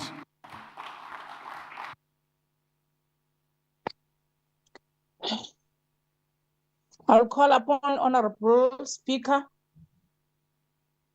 Thank you so Your much. 15 minutes starts now. Please, Thank you. Honorable Speaker. Thank you so Sorry, much. Honorable Speaker. Honorable Tony, mute your mic, Honorable. Honorable Kekana, your mic is disturbing the House. Over to you, Honorable Speaker. Thank you, and I will switch off my video. Thank you so much, Honorable Deputy Chair of Chairs. Let me greet the Premier, the Chief Whip, and all members of the legislature, our Secretariat, and all members that are watching us on that have joined us on our live streaming platforms, our Chapter 9 and 10 institutions that are also here listening in to this debate. Honorable Deputy Chair of Chairs, we are gathered in this House sitting at a time when we acknowledge that the initiation schools across the length and the breadth of our province are welcoming scores of young men who will be undergoing the life-changing, transformative journey. One that is part of our rich heritage and our culture. Culture is fundamental as it encapsulates our identity and our historical narrative, and therefore we must safeguard it for generations to come. Allow me on behalf of the legislature to welcome this report, but I think it is also important as we welcome this report and commit to respond within the 30 days, that there are also certain issues that we need to put into perspective. I find it very, very strange that in the report, when the secretary in the LOC meetings gave detailed account on certain of these issues, it is still raised as findings and recommendations. One of those issues is with respect to the underspending that has arisen due to the gadgets that were only received, put out for tender in the previous year and only received in May of this year, so we could only pay it in May the 11.8. The secretary produced all the relevant documentation to prove, because we can't pay the money unless we have received those gadgets that were procured, not for members, but for the entire legislature. And it was 11.8. And it is on record and the documentation was proved, yet it is still raised as a finding and a recommendation in this respect. Some of the issues that have been raised by members is really just fallacy. If in 2021-22, we received 500,000 for the upgrade of the media, for the media house, that room, how does that become 5 million for the chamber upgrade? People are grappling for straws. I think there's a sinister a sinister agenda at play, but we are not going to fall into that trap of playing to the piper. I think we need to be cognizant, and we need to be sure of what is happening in the legislature. With the reduced budget, even though we got an increase this year, with the reduced budget, because it's not what we required, this legislature have been able to spend almost close to 100% of its budget within the confines of all the environments that we had to do. One of the issues, if we just look at the budget, we requested a certain amount for all the staff, even for the support staff of the legislature from provincial treasury. Lo and behold, we received 9.2 million shortfall. Where must that money come from? We had to take that money from goods and services. So that means something could not be paid or could not be done. In the adjustment budget, we only get 8.2. Where is that additional million going to come from? Where are we going to make up that shortfall? Because staff must be paid and the support staff must still be paid. So the manner in which the provincial legislature is appropriated money from provincial treasury or allocated is a grave concern, and we need to right that wrong. It can't be that you request for a chamber upgrade of 16 million and you receive a zero, or you receive 20% thereof. They did the same thing in the fifth term to the then speaker who requested funding to start the ERP project. When the initial cost was only 10 to 12 million, they gave 2 million, then they would give 4 million in the following year. You can't start such a big project in such a manner. That is why it dragged almost over 2 terms. Luckily for us, we came up with a mechanism and an agreement how we could actually implement this much needed ERP project. Otherwise, we would still be where the fourth and the fifth term were if it was not for us knocking on their door and putting our heads together how to basically get that money. Provincial Treasury must be embarrassed and bow their heads in shame how they are treating the legislature in terms of what the legislature requires to run at full capacity to honor its constitutional mandate. And we should not fall into the trap of listening to honeys and bees going around wanting to create another story. That is the reality, and unless we address that reality, we are not going to move forward with the legislature. The writing is already on the wall that we have a reduction in sight for next year between 20 to 25 million from the current budget that we had received. What must give then? Surely it calls upon all of us, instead of wanting more money for more things, that we must rather look at how do we become innovative with what we have so that we stretch that rand and continue with our constitutional mandate. I think it is actually sad that we would want to make a play that the legislature staff is more important than the legislature honorable members. We operate, and the secretary and the staff in that meeting went to depth to explain the different conditions of service. We are under total different categories for remuneration and conditions of service. Honorable members do not even have conditions of service. Different policies applicable. A fallacy that is being thrown around and batted around. Although there's a policy, the same policy that was applicable for honorable members also before we proactively review that policy through a policy of the policy review, is also applicable to staff that they get 2 gadgets, the senior managers. But our secretary has stood firm to say that in the current conjecture where we are, there is no way that staff can get a second gadget whilst we do not even have gadgets for our researchers and for the new staff that is coming in. We do not have a pool of gadgets that is just sitting there. And I think we must commend our secretary for standing firm against the staff to saying, well, you may have a policy, but this is the objective conditions in the legislature.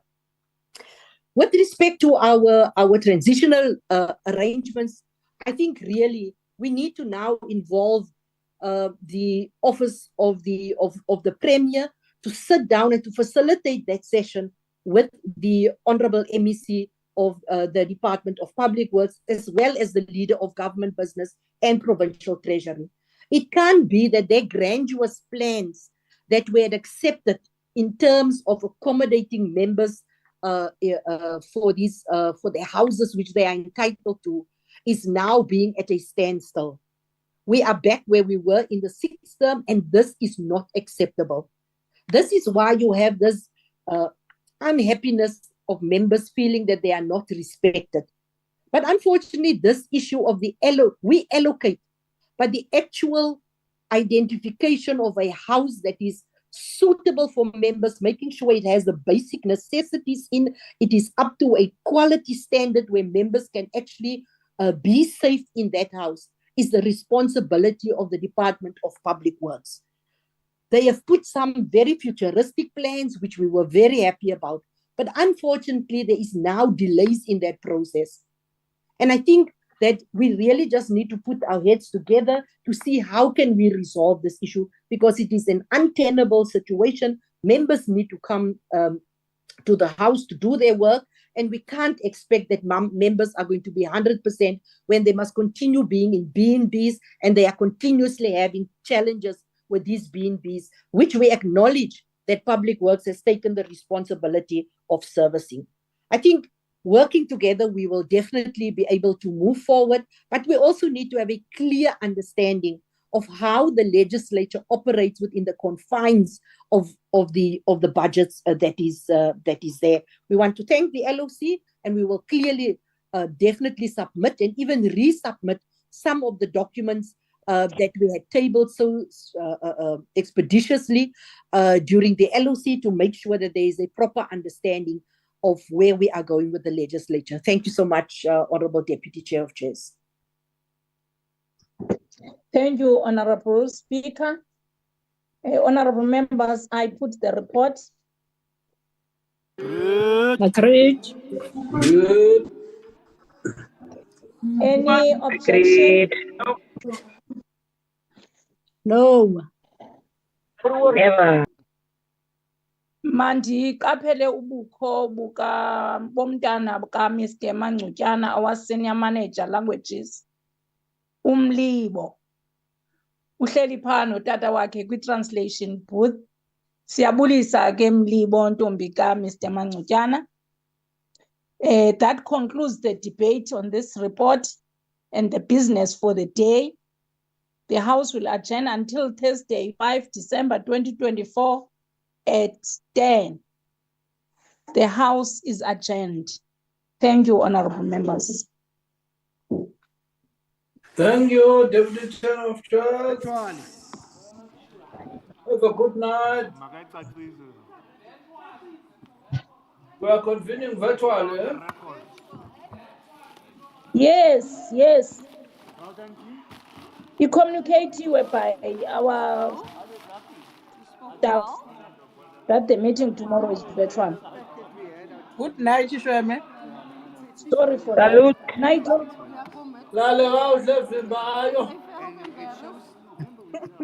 Good night, Chief Whip. Night, Madlomo. Dikhona ke Madlomo unibonile. Uphi usehouseini Msuthu? Madlomo. Okay, ke Msuthu. Unbetter Madlomo. Unbetter Lucas Msuthu. Umnyole nje. Hey, uKazimu uku-ignore ngabomu uyakuva. Umnyole nje. Yusi uKazimu. I saying Deputy CUC, he couldn't hear you. He wasn't ignoring you. Thank you. You are. Friday also is virtual. That person. Go through.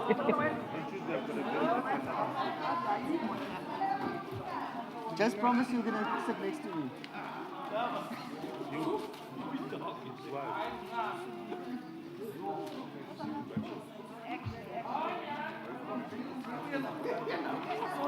Don't discuss it.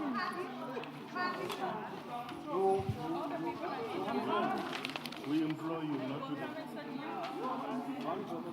We implore you not to discuss. Please,